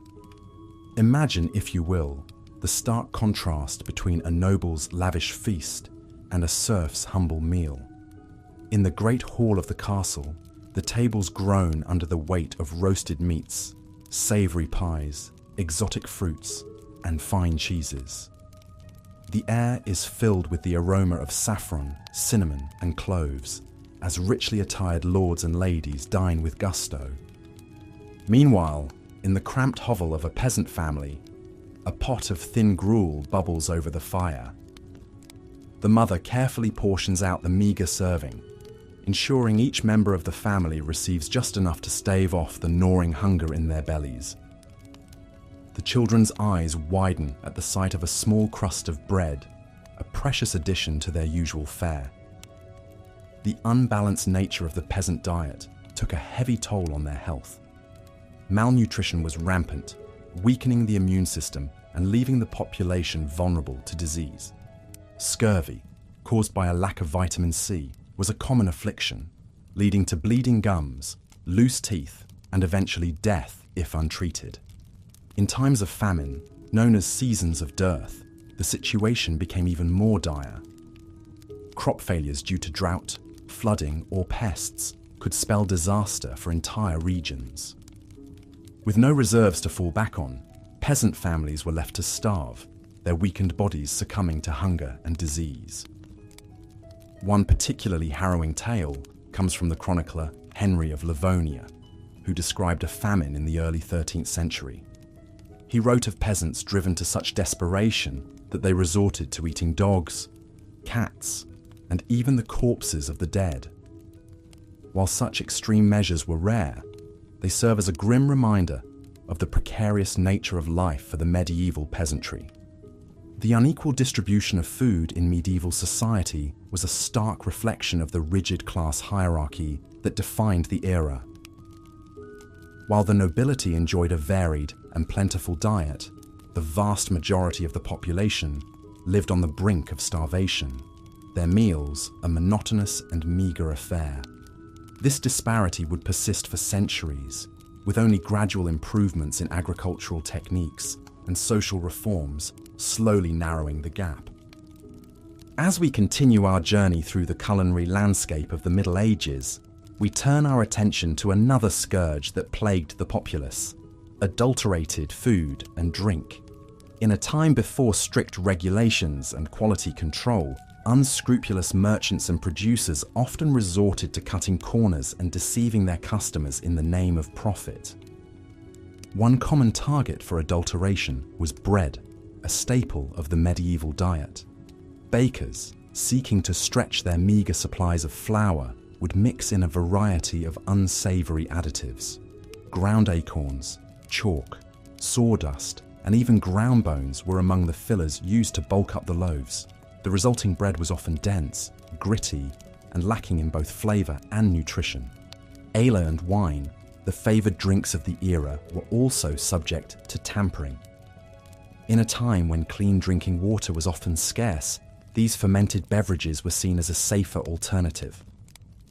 However, unscrupulous brewers and vintners would often water down their products to increase their profits, resulting in weak, insipid drinks that did little to quench the thirst or lift the spirits.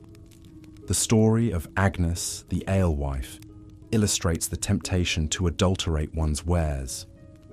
Agnes, a widow struggling to make ends meet, relied on the meagre profits from her small brewing operation to support herself and her children. One particularly lean year, with the price of grains soaring and her customers dwindling, Agnes made the fateful decision to water down her ale, stretching her limited supply to sell more volume. At first, her deception went unnoticed, and Agnes breathed a sigh of relief as the coins clinked into her purse. However, word soon spread of the weak, tasteless brew, and her once loyal customers began to seek out other alehouses. Agnes's reputation was ruined, and she was forced to close her doors, leaving her family to face an uncertain future. While medieval authorities did attempt to regulate the quality of food and drink, enforcement was often lax and inconsistent. The Assize of Bread and Ale, a 13th century English law, set strict standards for the weight and price of these staples, but bakers and brewers found creative ways to skirt the rules. Fines and public humiliation were common punishments for those caught adulterating their products, but the lure of easy profits often outweighed the risk of getting caught. The prevalence of adulterated food and drink in medieval society added yet another layer of misery to the already challenging lives of the common people. Not only were their diets monotonous and nutritionally deficient, but they also had to contend with the constant threat of being cheated or sickened by unscrupulous producers. It was a harsh reminder of the powerlessness of the masses in the face of a system stacked against them. As we delve deeper into the realities of medieval food, it becomes increasingly clear that the romantic image of a bountiful, rustic past is a far cry from the truth. For the vast majority of the population, eating was a daily struggle, fraught with scarcity, monotony, and the ever-present spectre of adulteration. In a world where food was quite literally a matter of life and death, the medieval peasant had little choice but to make do with whatever meagre sustenance they could scrape together. But the challenges of medieval dining were not limited to the quality and quantity of the food itself. The very environment in which people ate was often a source of discomfort and even danger. In our next chapter, we will explore the unsanitary conditions that plagued the medieval world and how they contributed to the overall misery of the era's culinary landscape. Picture, if you will, a typical peasant dwelling in the Middle Ages. The small, cramped space is shared not only by the human occupants, but also by a menagerie of livestock. Chickens peck at the dirt floor, while a pig roots in the corner, seeking out any stray scraps of food. The air is thick with the pungent aroma of unwashed bodies, animal dung, and wood smoke. In such close quarters, the line between living space and barnyard was often blurred. Livestock were kept indoors not only for their own safety, but also for the warmth they provided during the cold winter months. However, this practice came at a steep price in terms of sanitation and hygiene. Animal waste combined with the general lack of cleanliness created a breeding ground for disease. Flies buzzed incessantly, spreading filth and contamination from one surface to another. The very food that the peasants relied on for survival was often tainted by the unsanitary conditions in which it was prepared and consumed. The consequences of this lack of hygiene were dire.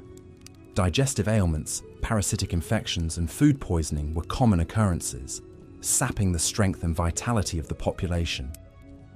Even the highest echelons of society were not immune to the dangers of contaminated food, as the story of King John of England illustrates. In the year 1216, King John was on the move, campaigning against rebel barons who sought to limit his power. During a stay at the town of Lynn, he indulged in a feast of peaches, a rare treat for the time. However, unbeknownst to the king, The peaches had been improperly stored and had begun to rot. Consumed by hunger and a love of exotic fruits, John ate his fill, only to fall violently ill shortly thereafter. Racked by dysentery and fever, the king's health rapidly deteriorated. He pressed on with his campaign, but his weakened state left him vulnerable to the elements. Crossing the treacherous tidal flats of the Wash, John's baggage train was lost to the rising waters, taking with it his crown jewels and other treasures. The king himself narrowly escaped with his life, but his days were numbered. Less than 2 weeks later, he succumbed to his illness, his reign cut short by a simple meal of tainted fruit. King John's fate, while perhaps more dramatic than most, was not uncommon in a world where food safety was a rare luxury. The medieval landscape was a veritable minefield of potential hazards, from spoiled meat to contaminated water sources. Even the air itself could be a source of danger, as the miasma theory of disease held sway. According to this belief, foul odours and bad air were the primary culprits behind the spread of illness. Medieval cities, with their narrow, winding streets and piles of festering garbage, were seen as particularly noxious environments. The stench of human waste, rotting food, and industrial pollution mingled together in a miasmatic brew that was believed to be the source of all manner of ailments. In reality, of course, it was the unsanitary conditions themselves that allowed disease to thrive. The Black Death, which wiped out an estimated 1/3 of Europe's population in the 14th century, was spread not by bad air, but by fleas infected with the bacterium Yersinia pestis. The crowded, filthy conditions of medieval cities provided an ideal environment for the disease to take hold and spread like wildfire. The impact of unsanitary conditions on medieval food culture cannot be overstated. It was not merely a matter of unpleasant odours and occasional bouts of illness, but a pervasive and deadly threat that loomed over every meal. The simple act of eating, which we today take for granted as a pleasurable and nourishing experience, was fraught with danger and uncertainty for the average medieval peasant. In a world where even the most basic standards of hygiene were often lacking, food became not just a source of sustenance, but also a potential vector for disease and suffering. This, combined with the scarcity and monotony of the peasant diet, created a culinary landscape that was as bleak as it was unappetizing. As we continue our exploration of why food in medieval times sucked, it is important to remember that the challenges we have discussed so far, the lack of variety, the difficulty of preservation, the unbalanced diets, and the unsanitary conditions, were not the only factors at play. In our next chapter, we will turn our attention to the role of the church in shaping the culinary habits of the time, and how religious doctrine often compounded the already considerable hardships faced by the average medieval diner. But first, let us take a moment to reflect on the incredible resilience and adaptability of our ancestors. In the face of unimaginable adversity, they found ways to survive and even thrive, leaving behind a legacy that continues to shape our world to this day. As we tuck into our own meals, let us spare a thought for the medieval peasant, whose daily struggle for sustenance was a testament to the indomitable human spirit. For the medieval peasant, the hardships of daily life were compounded by the strict religious doctrines of the Catholic Church. In a society where the Church held immense power and influence, its teachings and edicts permeated every aspect of life, including the most basic of human needs: food. Central to the Church's dietary restrictions were the concepts of fasting and abstinence. On designated days throughout the year, particularly during the season of Lent, the faithful were required to abstain from consuming meat and to limit their overall food intake. For the already undernourished peasantry, these restrictions could be particularly burdensome. Imagine, if you will, the plight of a poor peasant family during the 40 days of Lent, already subsisting on a meagre diet of gruel and bread. they were now expected to forego even the occasional scrap of salted pork or dried fish that provided a modicum of flavor and sustenance to their meals. The growling of empty stomachs became a constant companion as they struggled to maintain their piety in the face of gnawing hunger. The story of John and Matilda, a fictional but all too typical peasant couple, illustrates the hardships faced by many during this time. With a small plot of land and a few scrawny chickens, they barely managed to feed themselves and their 3 children during the best of times. When Lent arrived, they dutifully put away their meagre stores of preserved meat and resigned themselves to a diet of thin gruel and boiled turnips. As the days wore on, their energy flagged and their tempers frayed. The children, too young to understand the reasons behind their deprivation, cried incessantly from hunger. John, a devout man, struggled to maintain his faith in the face of such hardship, while Matilda secretly dreamed of the savoury stew she would make when Lent was finally over. The couple's plight was not unique. Across the land, peasant families faced similar struggles, their already meagre diets further restricted by the dictates of the church. Some, driven by desperation, resorted to poaching in the royal forests, risking severe punishment if caught. Others simply went without, their bodies weakening and their spirits breaking under the weight of their devotion. While the intentions behind the church's dietary restrictions were ostensibly noble, to encourage spiritual reflection and penance, their impact on the peasantry was often dire.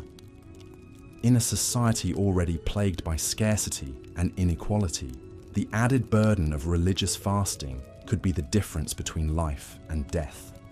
Yet even in the midst of such hardship, there were glimmers of hope and compassion. Monasteries and abbeys, with their vast land holdings and well-stocked larders, often served as a source of food aid for the poor. Monks and nuns, bound by their vows of charity and hospitality, would distribute bread and ale to the hungry, providing a brief respite from the gnawing pain of an empty belly. One such story tells of a kind-hearted abbess named Hildegard, who, upon seeing the gaunt faces of the peasants who came to her abbey seeking alms, ordered her kitchens to prepare a hearty pottage of vegetables and barley to be distributed to all who asked. The grateful recipients, their spirits lifted by this unexpected act of kindness, returned to their homes with renewed strength and a glimmer of hope in their hearts.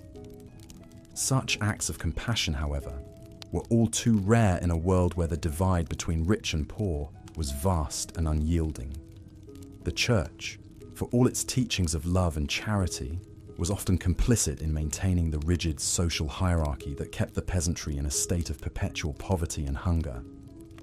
As we reflect on the role of religion in shaping the culinary landscape of medieval Europe, it is important to recognize the complex interplay of faith, power, and social inequality that defined the era.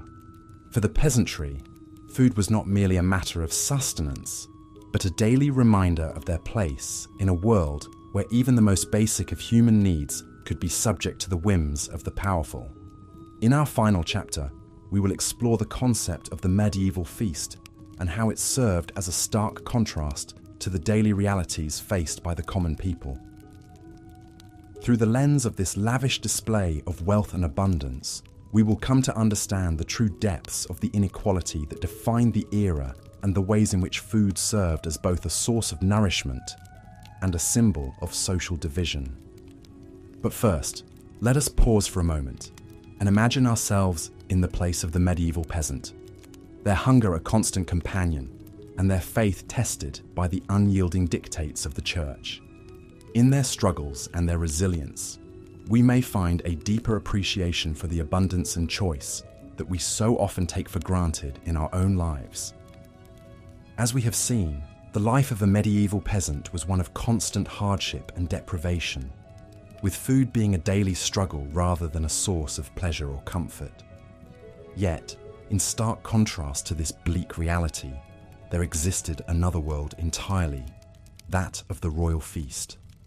In the great halls of castles and palaces, the nobility would gather to indulge in lavish banquets, that were a far cry from the meagre fare of the common people. These feasts were not just a display of wealth and power, but also a symbol of the vast chasm that existed between the ruling class and the masses.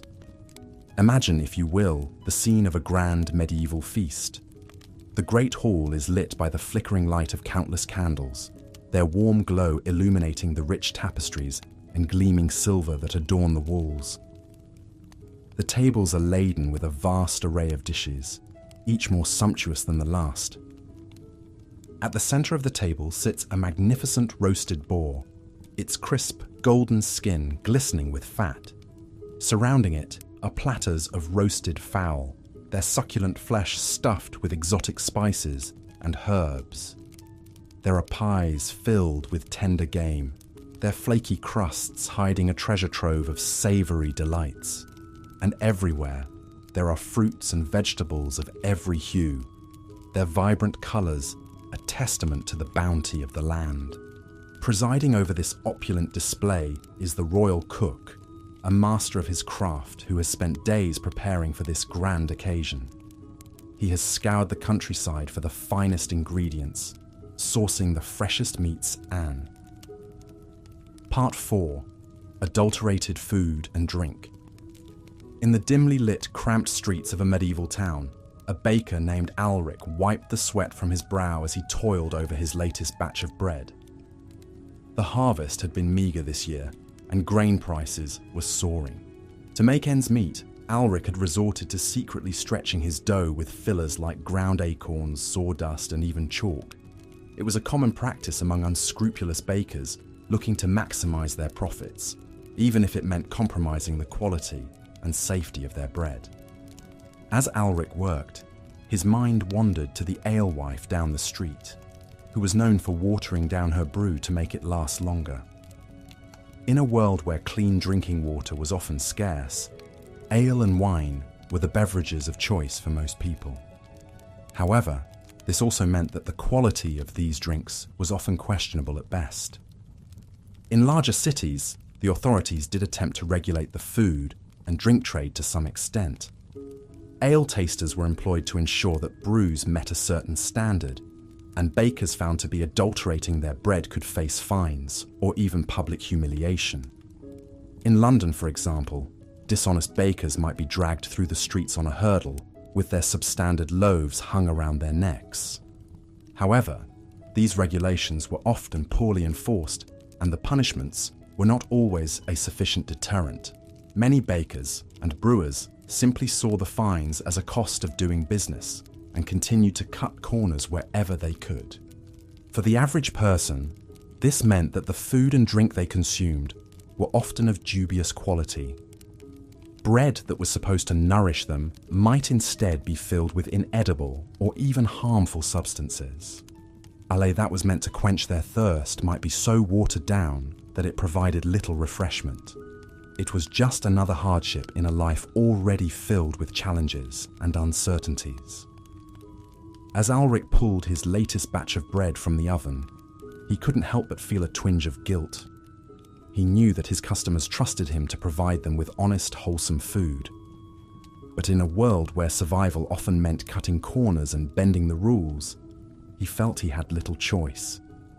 He could only hope that his small deceptions went unnoticed and that his bread would provide some small comfort to those who ate it, even if it wasn't quite what it seemed. Part 5. Unsanitary conditions. In the year 1216, King John of England sat down to a lavish meal after a long day of hunting. As was customary, he was presented with a variety of dishes, including fruit, meat, and sweetmeats. However, unbeknownst to the king, the peaches he consumed that day were spoiled, likely due to improper storage and handling. Shortly after the meal, John fell violently ill with dysentery, a disease that would ultimately claim his life. While the exact cause of King John's death has been debated by historians, his story illustrates a stark reality of medieval life. Unsanitary conditions were rampant, and they took a serious toll on people's health and well-being. In many medieval households, livestock were often kept inside the home for warmth and safety. While this arrangement provided some comfort and security, it also meant that homes were constantly contaminated with animal waste and vermin. Fleas, lice, and rats were common companions, spreading disease and making life miserable for the home's human occupants.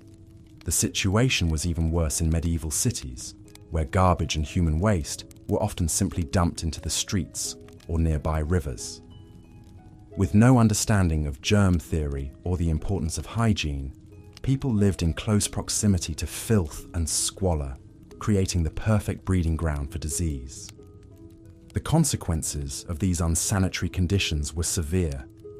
Dysentery, like that which killed King John, was a common killer, spread through contaminated food and water. Other diseases like typhoid fever, cholera, and even the dreaded Black Death also thrived in the filthy conditions of medieval cities. For the average person, there was little escape from the constant threat of illness. Even the food they ate and the water they drank were often tainted with disease-causing microbes. In a world without antibiotics or modern medical knowledge, even a minor infection could quickly become life-threatening. The story of King John's death, while notable due to his status, was far from unique. For rich and poor alike, the spectre of disease and death was a constant presence, fueled in large part by the unsanitary conditions in which they lived. It was a grim reality of medieval life, and one that would persist for centuries until the advent of modern sanitation and hygiene practices. As the sun set over the medieval city, the stench of waste and decay hung heavy in the air. In the distance, the bells of the church tolled, a somber reminder of the many lives claimed by the filth and squalor of the streets. For the people of the city, it was just another day in a world where cleanliness was a luxury and disease was a constant companion. Part 6. The influence of the church. In a small cottage on the outskirts of a medieval village, a peasant family gathered around their meagre evening meal. The fare was simple, a thin pottage made from vegetables and a scrap of salted pork, accompanied by a hard crust of bread. It was Lent, and the family was doing their best to honor the church's mandate to fast and abstain from meat during this holy season.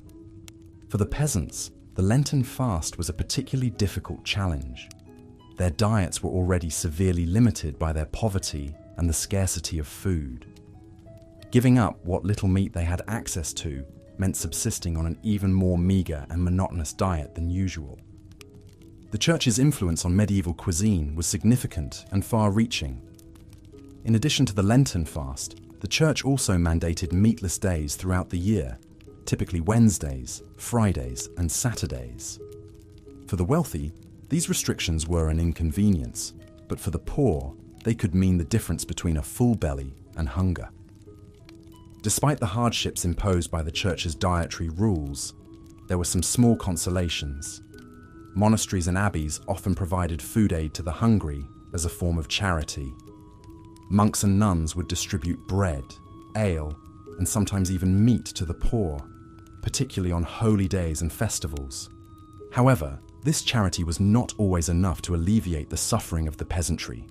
In times of extreme scarcity, some peasants resorted to poaching game from the royal forests, risking severe punishments if caught. The church, in collaboration with the secular authorities, strictly enforced these hunting bans, viewing poaching as a sin against God and a crime against the king. As the peasant family finished their meager Lenten meal, they bowed their heads in prayer, thanking God for what little they had.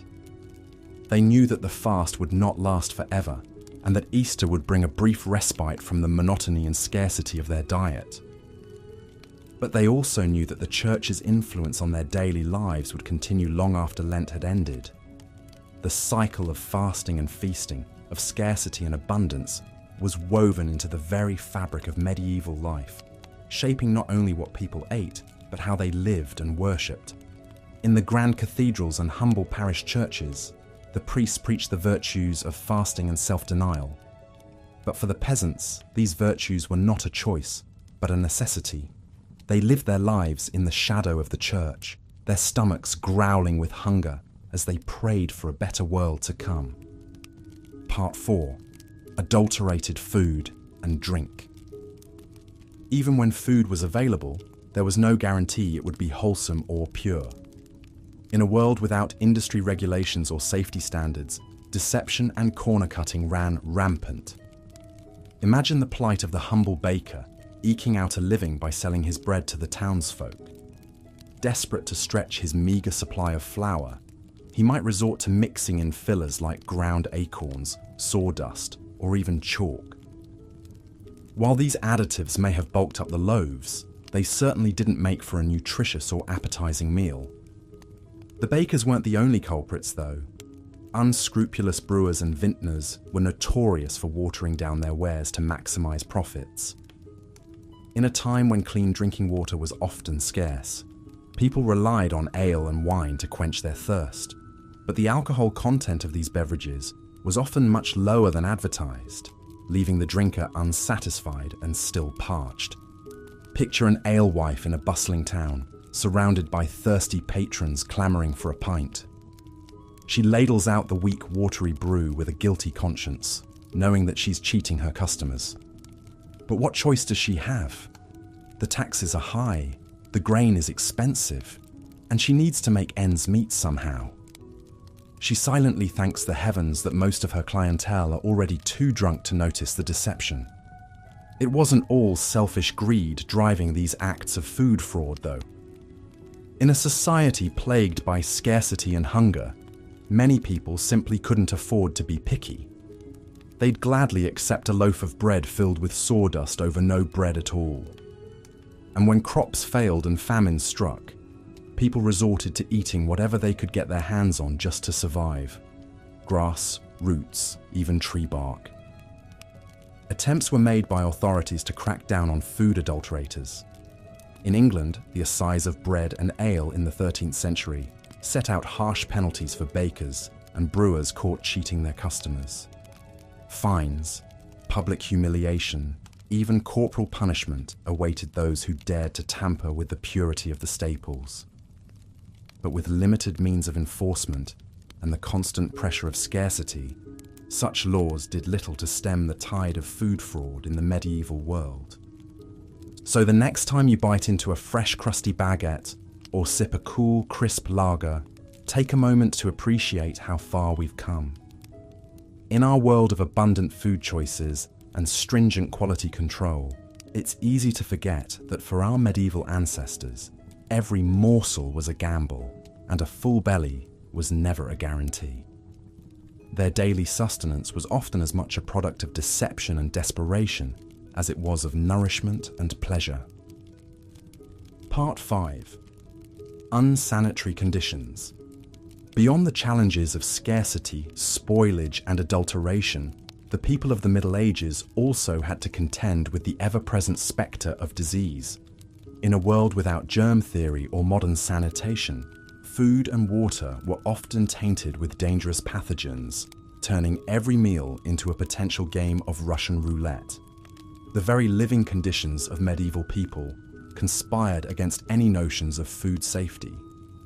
Many peasants shared their humble cottages with their livestock, with animals like cattle and chickens living under the same roof as the family. While this arrangement provided some warmth and security for the beasts, it also meant that animal waste and insects were a constant presence in the home, contaminating food, water, and surfaces. Cities were even worse, with narrow, filthy streets and crowded tenements creating the perfect breeding grounds for disease.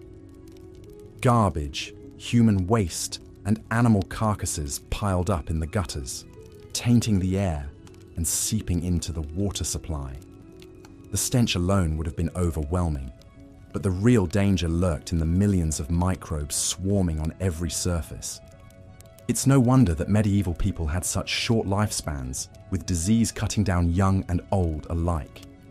Even the nobility weren't immune, despite their superior living conditions.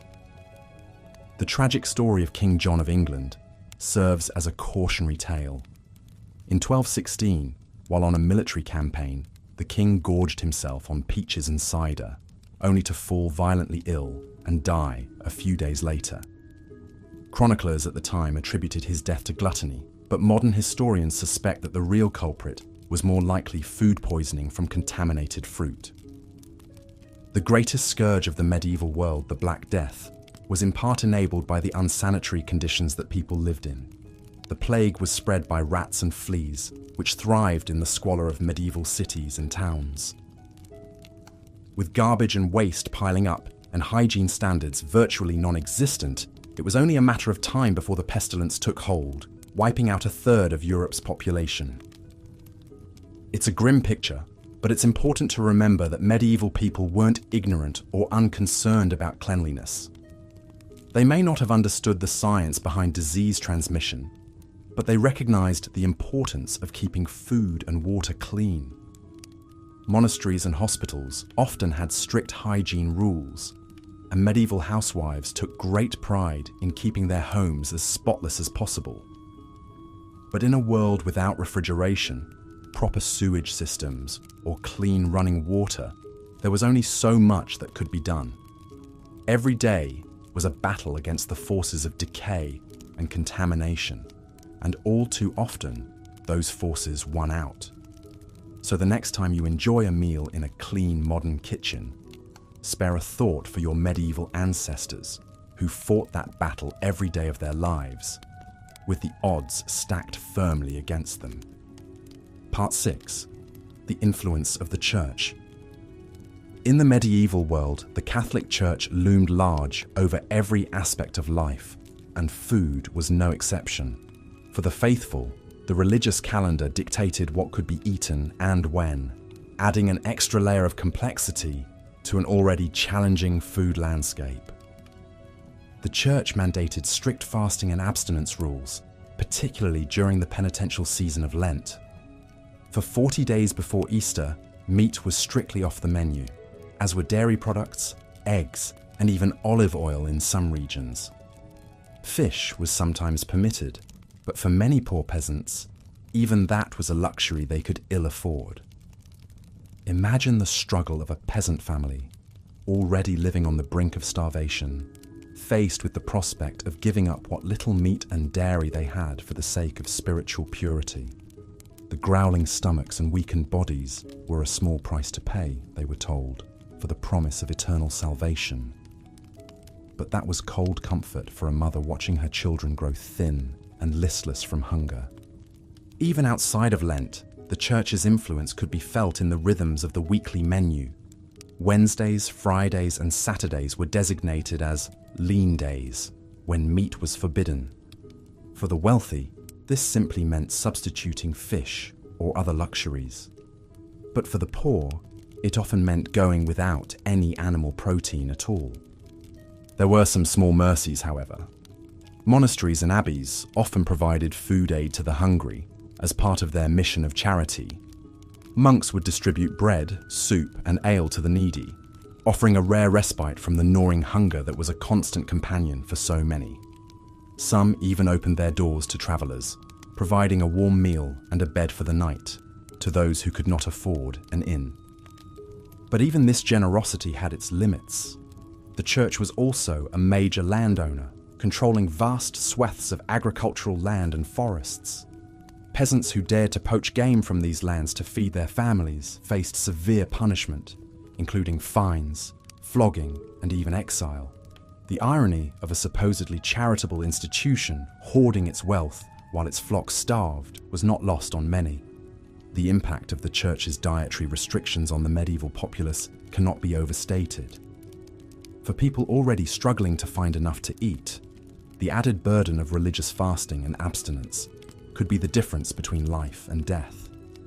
And yet, the fear of eternal damnation was a powerful motivator, driving people to endure even the most extreme privations for the sake of their immortal souls. Today, we may look back on these practices as archaic and even cruel, but for medieval people, they were a fundamental part of the fabric of life.